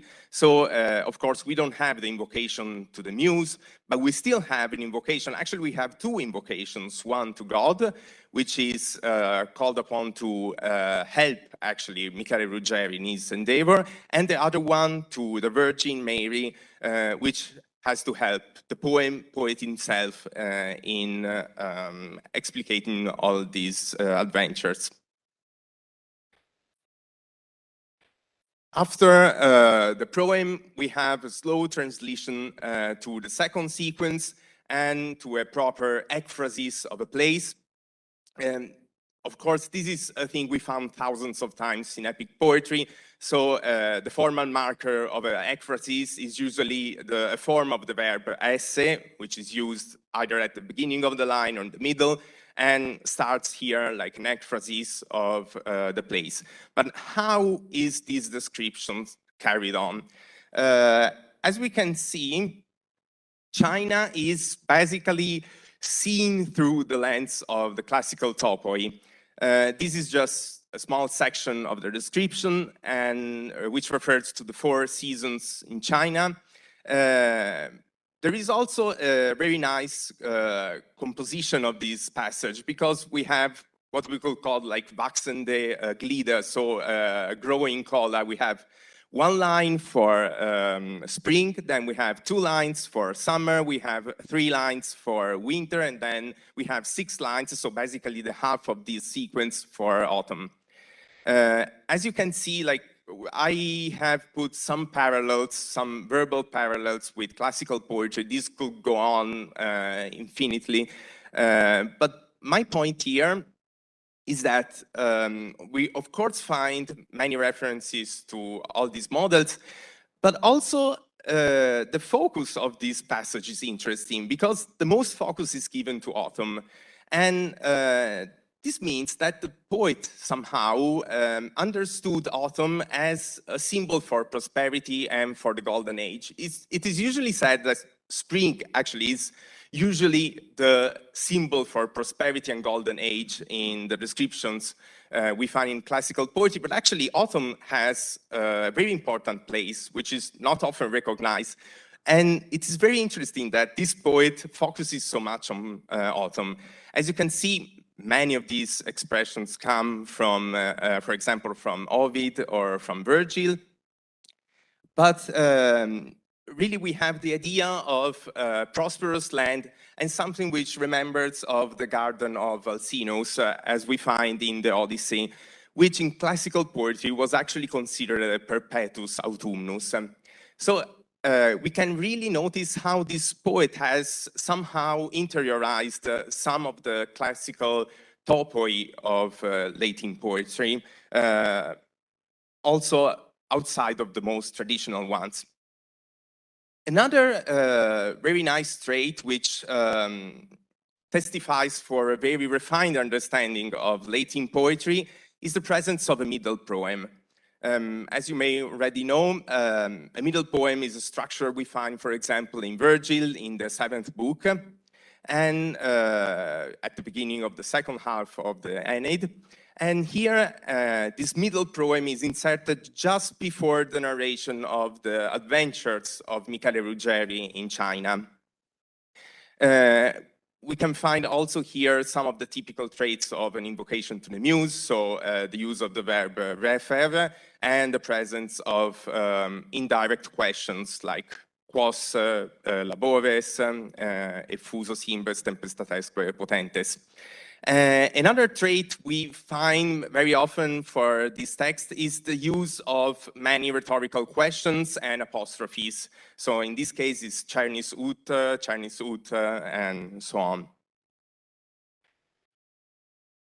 In general, this poem is very full of speeches. Actually, speeches account for 1/4 of the length of this poem, 108 lines. All these speeches are actually spoken by Michele Ruggieri, apart from one single speech by the Mandarin during the trial for the false accusation. There are different speeches. We also have prayer, of course, or a defense speech, actually in a trial. And we have usually speeches which are directed from Michele Ruggieri to the king or to the governor of the single Chinese province. Speeches also help to get into the flow of narration and to advance narration. So, for example, this is a case of the speech which is spoken by Michele Ruggieri, where he decides to intervene in favor of the Chinese people. As you can see, it is still full of many rhetorical questions and has a very dramatic effect. And this is also quite long, actually, in the poem. But actually, all these, let's say, references to Latin poetry are just one side of the coin. The poet tries to distance himself also from very classical structures or the values represented by these structures. So, for example, when Michele Ruggieri uses his speech in front of the Mandarin during the trial against the false accusation, we can see he elaborates a very long speech, actually, but in the end, this speech is useless because basically the Mandarin gives trust to Michele Ruggieri based on his virtues, or what actually he represented as a man with his virtue. This is not a question of being rhetorically able to defend your cause. This is actually like the virtue of Michele Ruggieri, which manifests itself in front of the Mandarin. So basically, rhetoric is used to be deactivated just at the end of the speech. And even the Mandarin confirms this when he says that, you know, a man's way of life and in customs alone sufficiently reveal him to be. So basically the poet is kind of playing with us, so it's using typical structures from Latin poetry, but he says these are basically useless in a Christian context sometimes. And the same happens when we delve a little bit more into the figure of Michele Ruggieri as a kind of new Aeneas. As you can see, there are lots of references, apart from the poem, lots of references to the character of Aeneas as a model for Michele Ruggieri. We have like the journey to China is made of several adventures, and we have the storm actually, just like in Virgil. we can see that there is this kind of endurance of Michele Ruggieri, which is a typical trait of Aeneas. He has his mind focused on the major mission he has, and this doesn't, nothing can obstacle him in reaching this final end. So we have like ad altam suspicentis opem, and even the Mandarin himself says, insiste secundis, so go on with your mission. And the very nice thing is that the whole poem ends with insiste secundis, said by the voice of the narrator to Michele Ruggieri. So this is kind of an open-ended poem. It's like a poem which also has the objective of encouraging Michele Ruggieri to go on with the mission, kind of a protreptic poem, we could say. But we have some subtle differences when we compare him to Aeneas.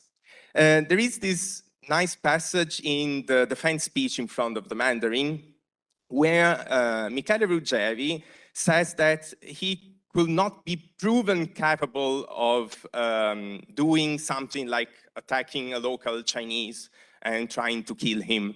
And he says that, I do not think the Hyrcanian lionesses suckled me, nor did the cruel tigers bring their treats to my lips. As probably all of you recognize, this is, it has a parallel, very strict parallel with the Aeneid, and with the famous passage from the 4th book of the Aeneid. But there is a very major difference, because in the Aeneid passage, this is said by Dido of Aeneas, who, after being a guest at Dido's house, decides to go away and to reach the final end of his mission, no matter what. And she says, like, he's extremely cruel, and so basically, yeah, he was nurtured by these tigers. And actually, Michele Ruggieri says he was not nurtured by these lions and tigers. So it's kind of saying, I am a guest in your house, I have a mission to accomplish, but I'm not stepping over the holy laws of hospitality. I am not doing harm to anybody in reaching my mission. And somehow, Michele Ruggieri becomes a better Aeneas because he doesn't bring harm to his own guest. And this is, I think, a very nice perspective by which we can analyze this poem, and probably also my further research will go into this direction. So basically in how this poem can use classical structures to make this reference very clear, but change them in a very subtle way to bring Christian values into the general perspective. Thank you very much, and if you have any questions, these are the answers.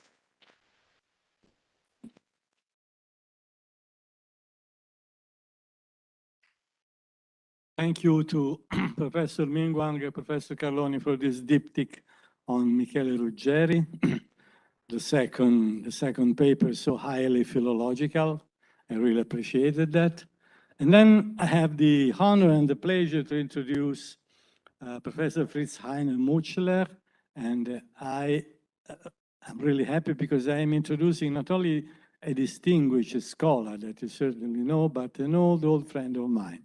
We met too many years ago in Heidelberg when Dr. Mutschler was the assistant professor of Victor Pöschl, and then Professor Mutschler taught for quite a while in Heidelberg, but being that he is an adventurous character, and is very adventurous. So he was offered a position at the university in China, in Changchun, if I remember correctly, and he accepted and he left. And he went to Changchun and taught there quite a while, then was offered a position at the university in Beijing, where he went, and he taught in Beijing for quite a while. Then he went back to Germany and taught for several years at the Technische Universität in Dresden. So I have the pleasure to introduce my friend Fritz-Heiner Mutschler.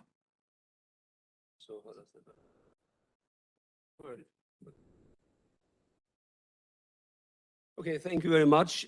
As you realize from my white hair, I belong to antiquity, actually, and not to the early modern period with which this conference is mainly concerned.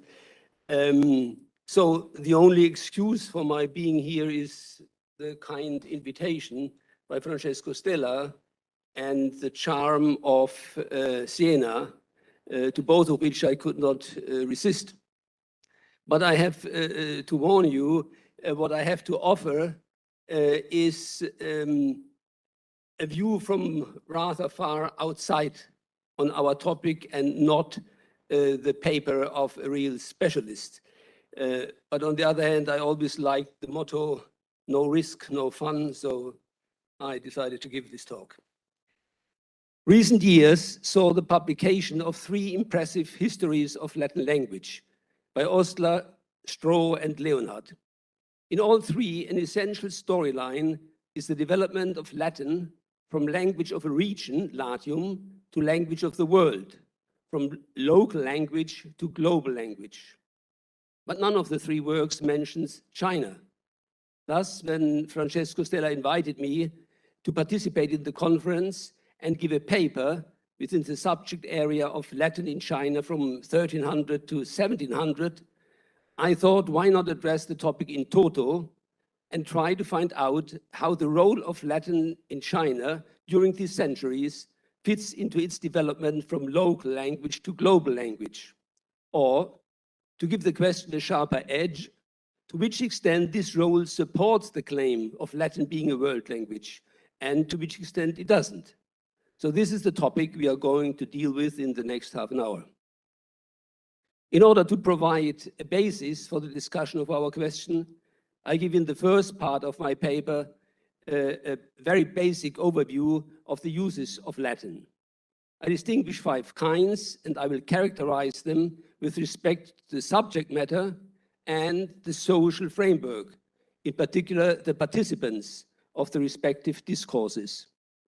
I start with the use of Latin, which is the subject of our earliest testimony, its use as the language of the Christian ritual. In 1294, the Franciscan priest Giovanni da Montecorvino arrived as the first Catholic missionary in Kanbalik, the capital of the Yuan dynasty, present Beijing. He stayed there for 34 years and pursued his missionary work.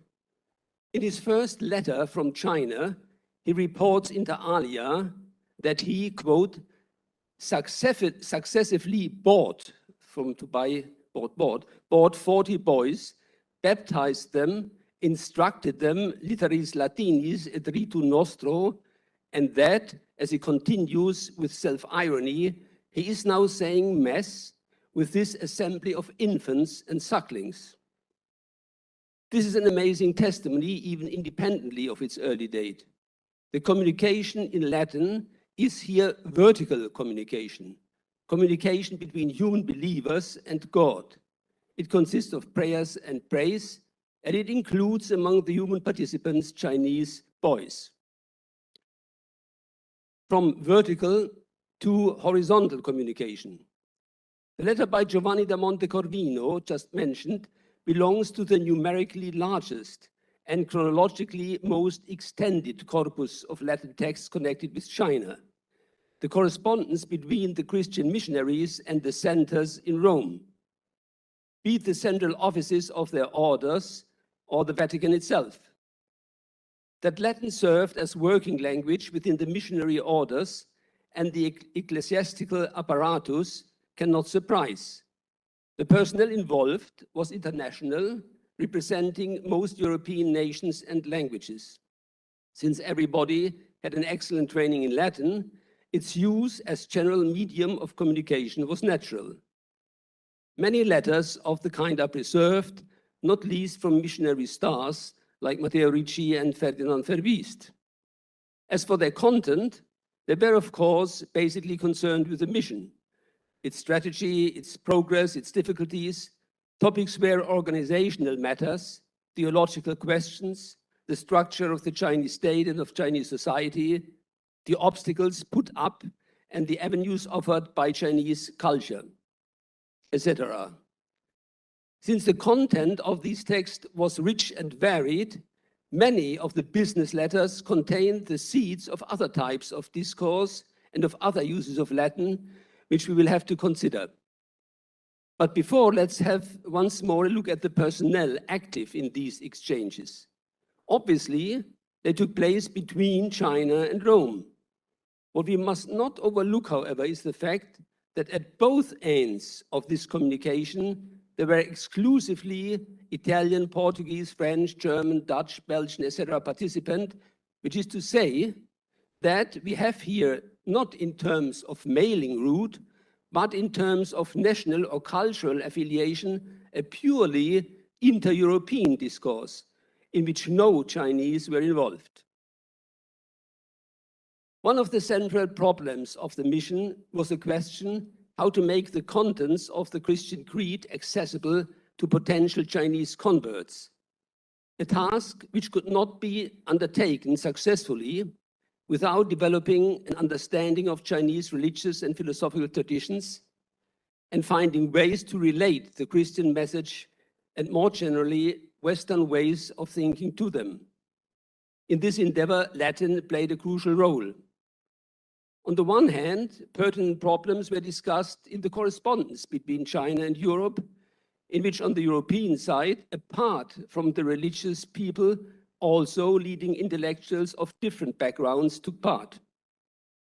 On the other hand, both in China and Europe, independent publications began to appear, which conveyed relevant information, and in this case too, Latin was of central importance. Michele Ruggieri, whom you know by now already very well, the often underestimated older companion of Matteo Ricci, can serve as an example. Recognizing the necessity to provide his potential flock with a brief exposition of the new creed, he started working on a catechism in Chinese. At the beginning of 1584, he informed the Jesuit general of his endeavor, announcing that he would submit a Latin synopsis to the fathers of the society to obtain approval for publication. At the end of the year, the catechism, which by actually visiting fellow Jesuit was called a translation from Latin, was published under the title Tianzhu Shilu, a veritable record of the Lord of Heaven. But Ruggieri was also active in the other direction, for he started the translation of the central Confucian corpus, the Sishu, the 4 books, work on which he probably continued after his return to Europe at the end of the 80s. It was, of course, a translation into Latin, which unfortunately has not survived. In Matteo Ricci's much richer production, one can observe the same pattern of bidirectionality. And in the following decades, the number of European works in Latin translated into Chinese and of Chinese works translated into Latin grew continuously and in the end went into the hundreds. As for the personnel, we can repeat that the correspondence between China and Europe was a purely inter-European affair. Concerning the independent publications, the situation was more complicated. On the one hand, both for the publications in Europe and for those in China, the decisive figures were the Jesuit missionaries. On the other hand, it's clear that for the Chinese publications, they had from early on the support of indigenous assistants and collaborators. The question is how we should imagine this collaboration. Overall, the most recent biographer of Matteo Ricci is probably on the right track when he sees the contribution of the Chinese helpers in copy editing rather than in direct input to the translation. As is well known, one precondition of the success of the Jesuit mission in China was the interest and competence of many of its protagonists in science and technology. Based on this competence, men like Matteo Ricci, Adam Schall, and Ferdinand Verbiest became central figures in the exchange of scientific and technical knowledge between China and Europe. The communicative constellation was pretty much the same as in the theological, philosophical discourse. The exchange took place in letters between missionaries and European experts and in independent publications, in the production of most of which Latin played a role as well. To point only to very few cases, in the last decade of his life, Matteo Ricci produced a translation of the first 5 books of Euclid's Elements, or rather actually of the Latin version of the Elements by his former teacher, Christopher Clavius. Some 30 years later, Adam Schall von Bell translated Georg Agricola's De Re Metallica.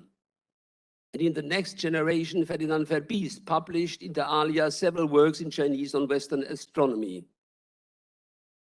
As concerns the output in the other direction, Nicolas Trigault's Latin adaptation of Matteo Ricci's Italian China journal was crucial for informing about and arousing interest in many aspects of Chinese geography, history, and culture.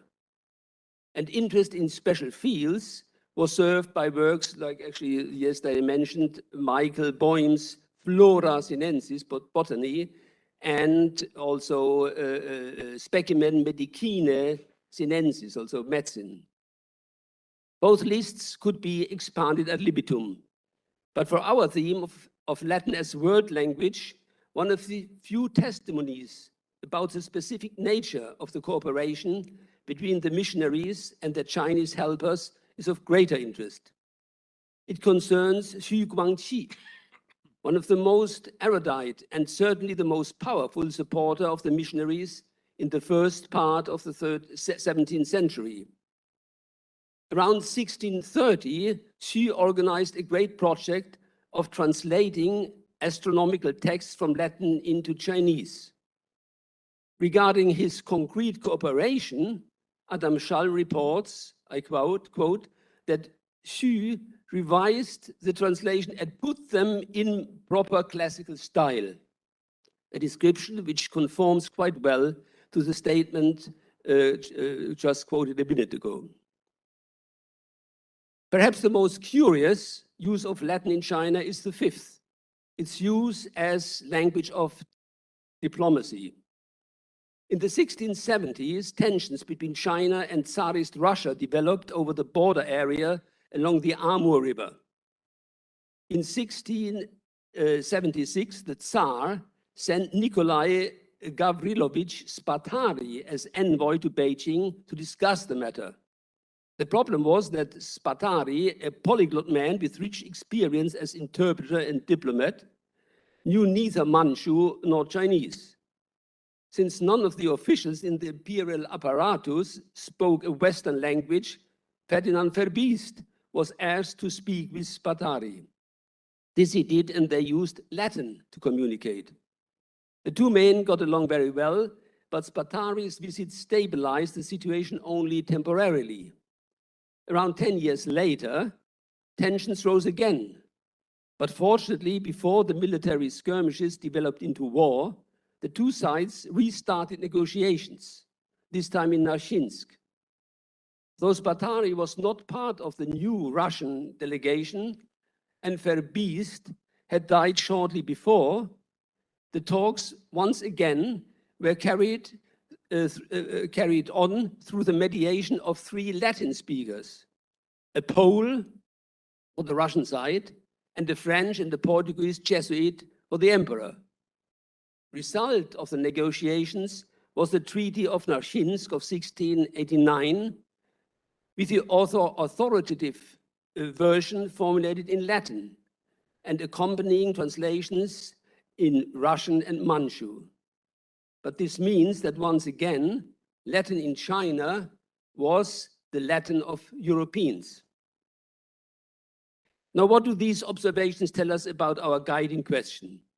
Do they support the claim of Latin being a world language?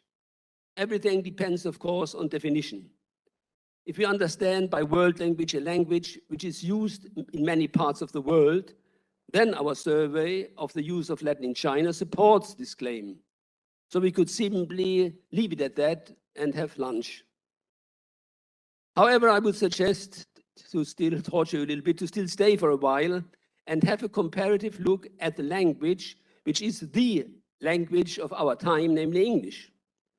My idea is to see whether the features which mark out English as world language, as far as China is concerned, apply also to Latin. My goal is, of course, not to justify or to contest the designation of Latin as world language, but to gain a deeper understanding of the role of Latin in China by putting it in a historic perspective. As point of reference, I take David Crystal's classic English as a Global Language. There we read that no language has ever been spoken as mother tongue in more than a few countries, and therefore, to achieve global status, a language has to be taken up by other countries around the world. This happens in two main ways.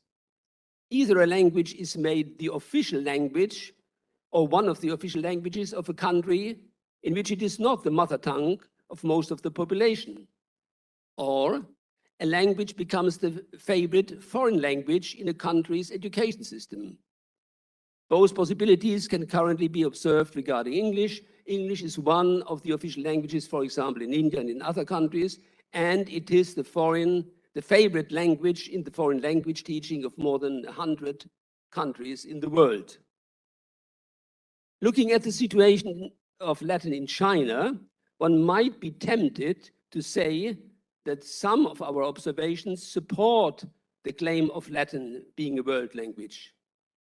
Thus, its role in connection with the Treaty of Nachins gave it, arguably, the status of a semi-official language. And the fact that Giovanni da Montecorvino taught it to a group of little boys shows that already in the late medieval period, it was part of foreign language teaching in China. But we must admit that this line of argument would be rather forced. Even at its height during the Jesuit century, so to speak, Latin did not have an official role in China comparable to that of English in nowadays India. And concerning the study of Latin, it certainly was taught by missionaries to potential converts and collaborators, so as it seems to me, not in firm settings. But it definitely did not make its way into the Chinese educational system, that is, into the imperial exams or the preparatory courses for them.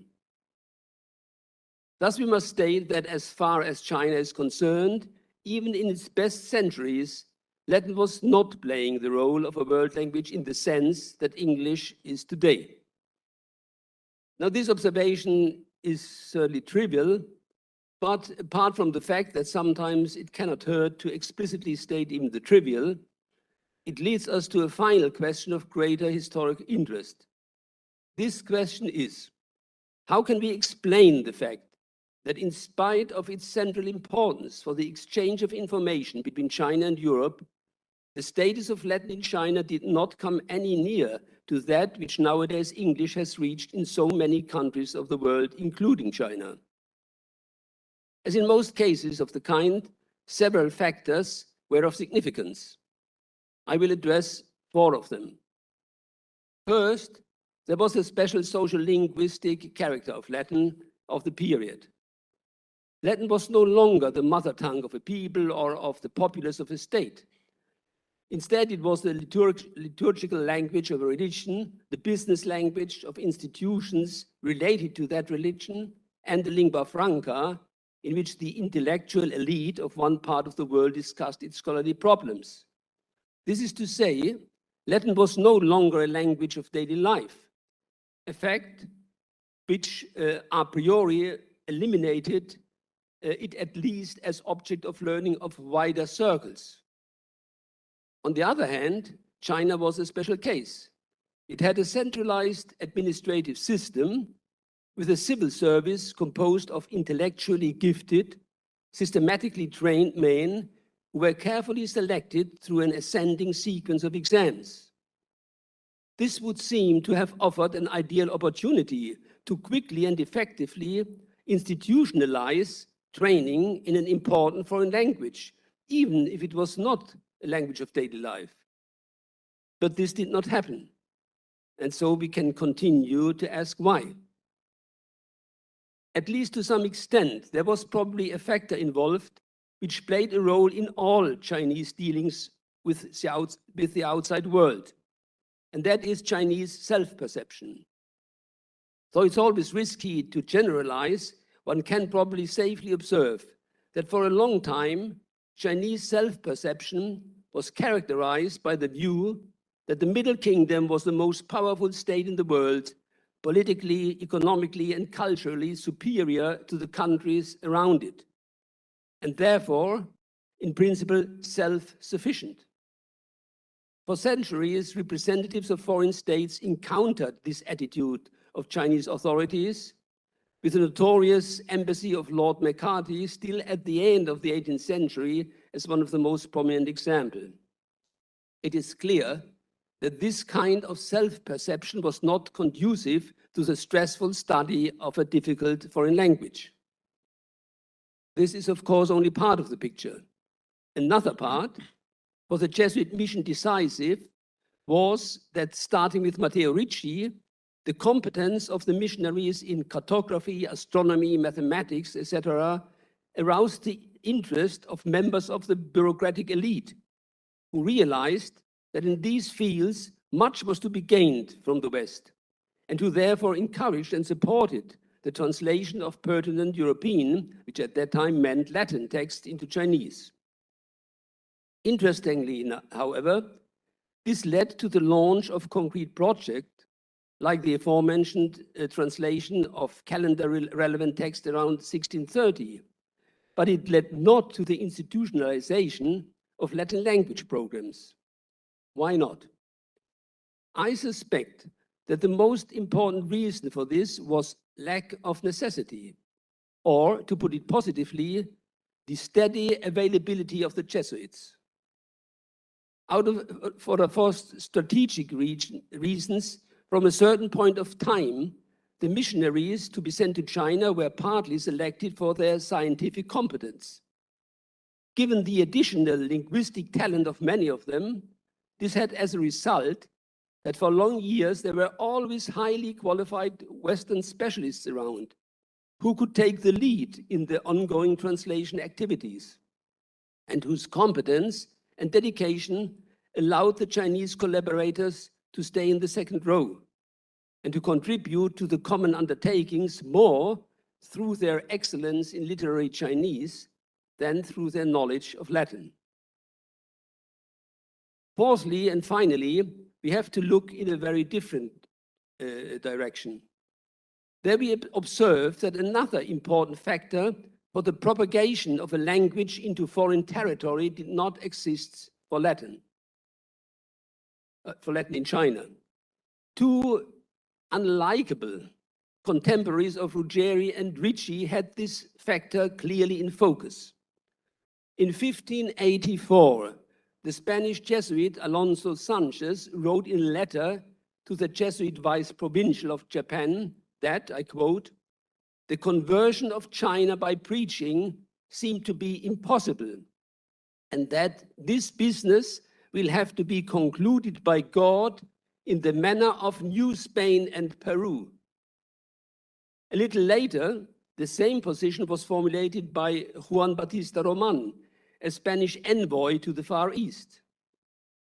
He writes in a letter to his king, and the passage is of particular interest because Roman includes the problem of language in his argument. I quote, "The Chinese, with their impossible language, cannot be converted to Christianity.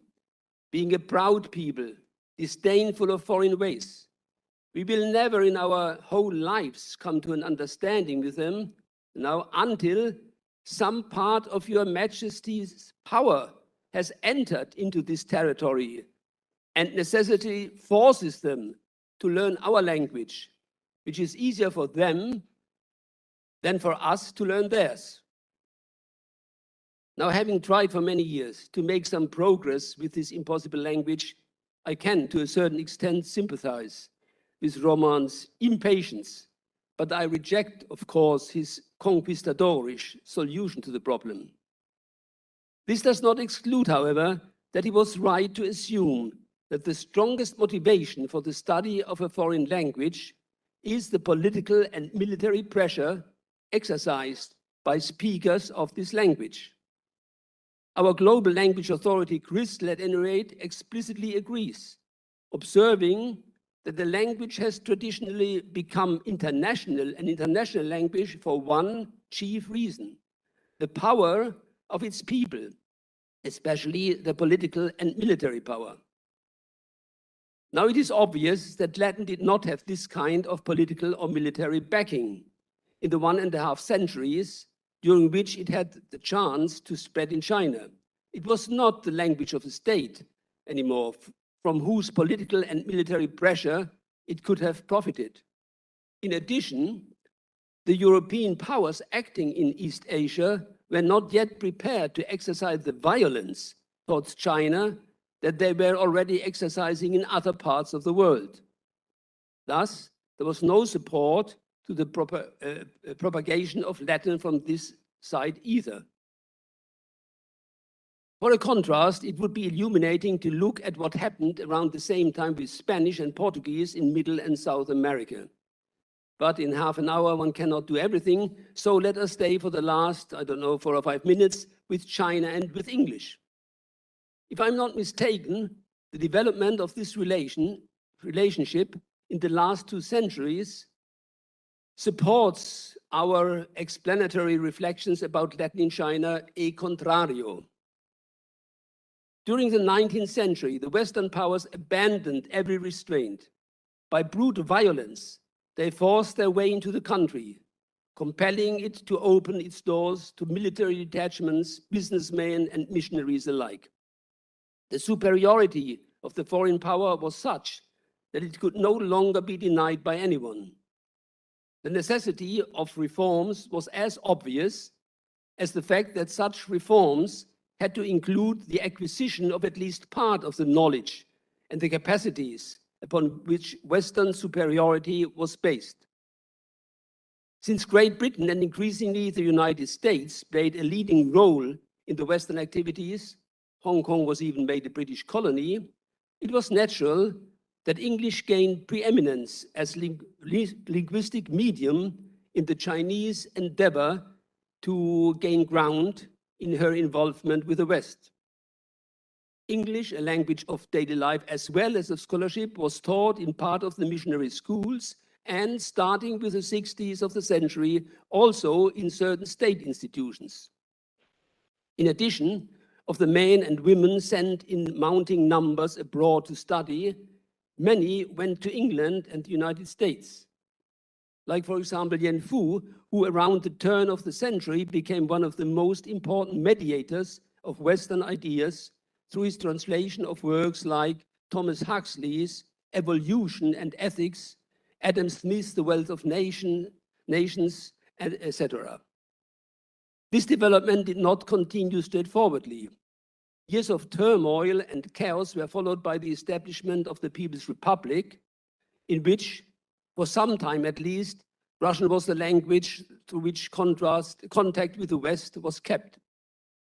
During the last decades, however, English has been firmly established as the foremost foreign language in Chinese education.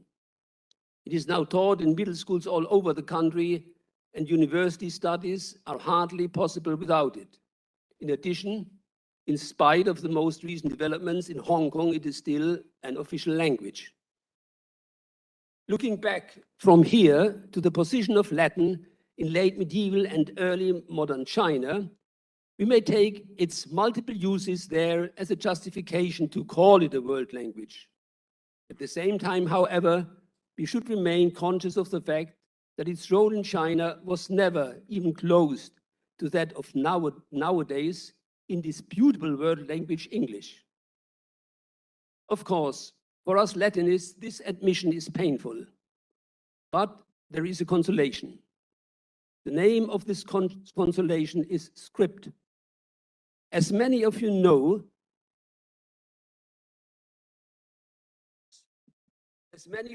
the earliest English or Anglo-Saxon script was runes. They did not last long, and they never achieved international status. Instead, if we take China as test case, we observe that the script the Chinese have chosen to reproduce their language phonetically, and which can be seen beside the Chinese characters on street signs in most major cities, is not English runes, but the Latin alphabet. Thus, although the Latin language might fail to qualify as world language, the Latin alphabet is unquestionably a world script. Thank you very much. Excellent.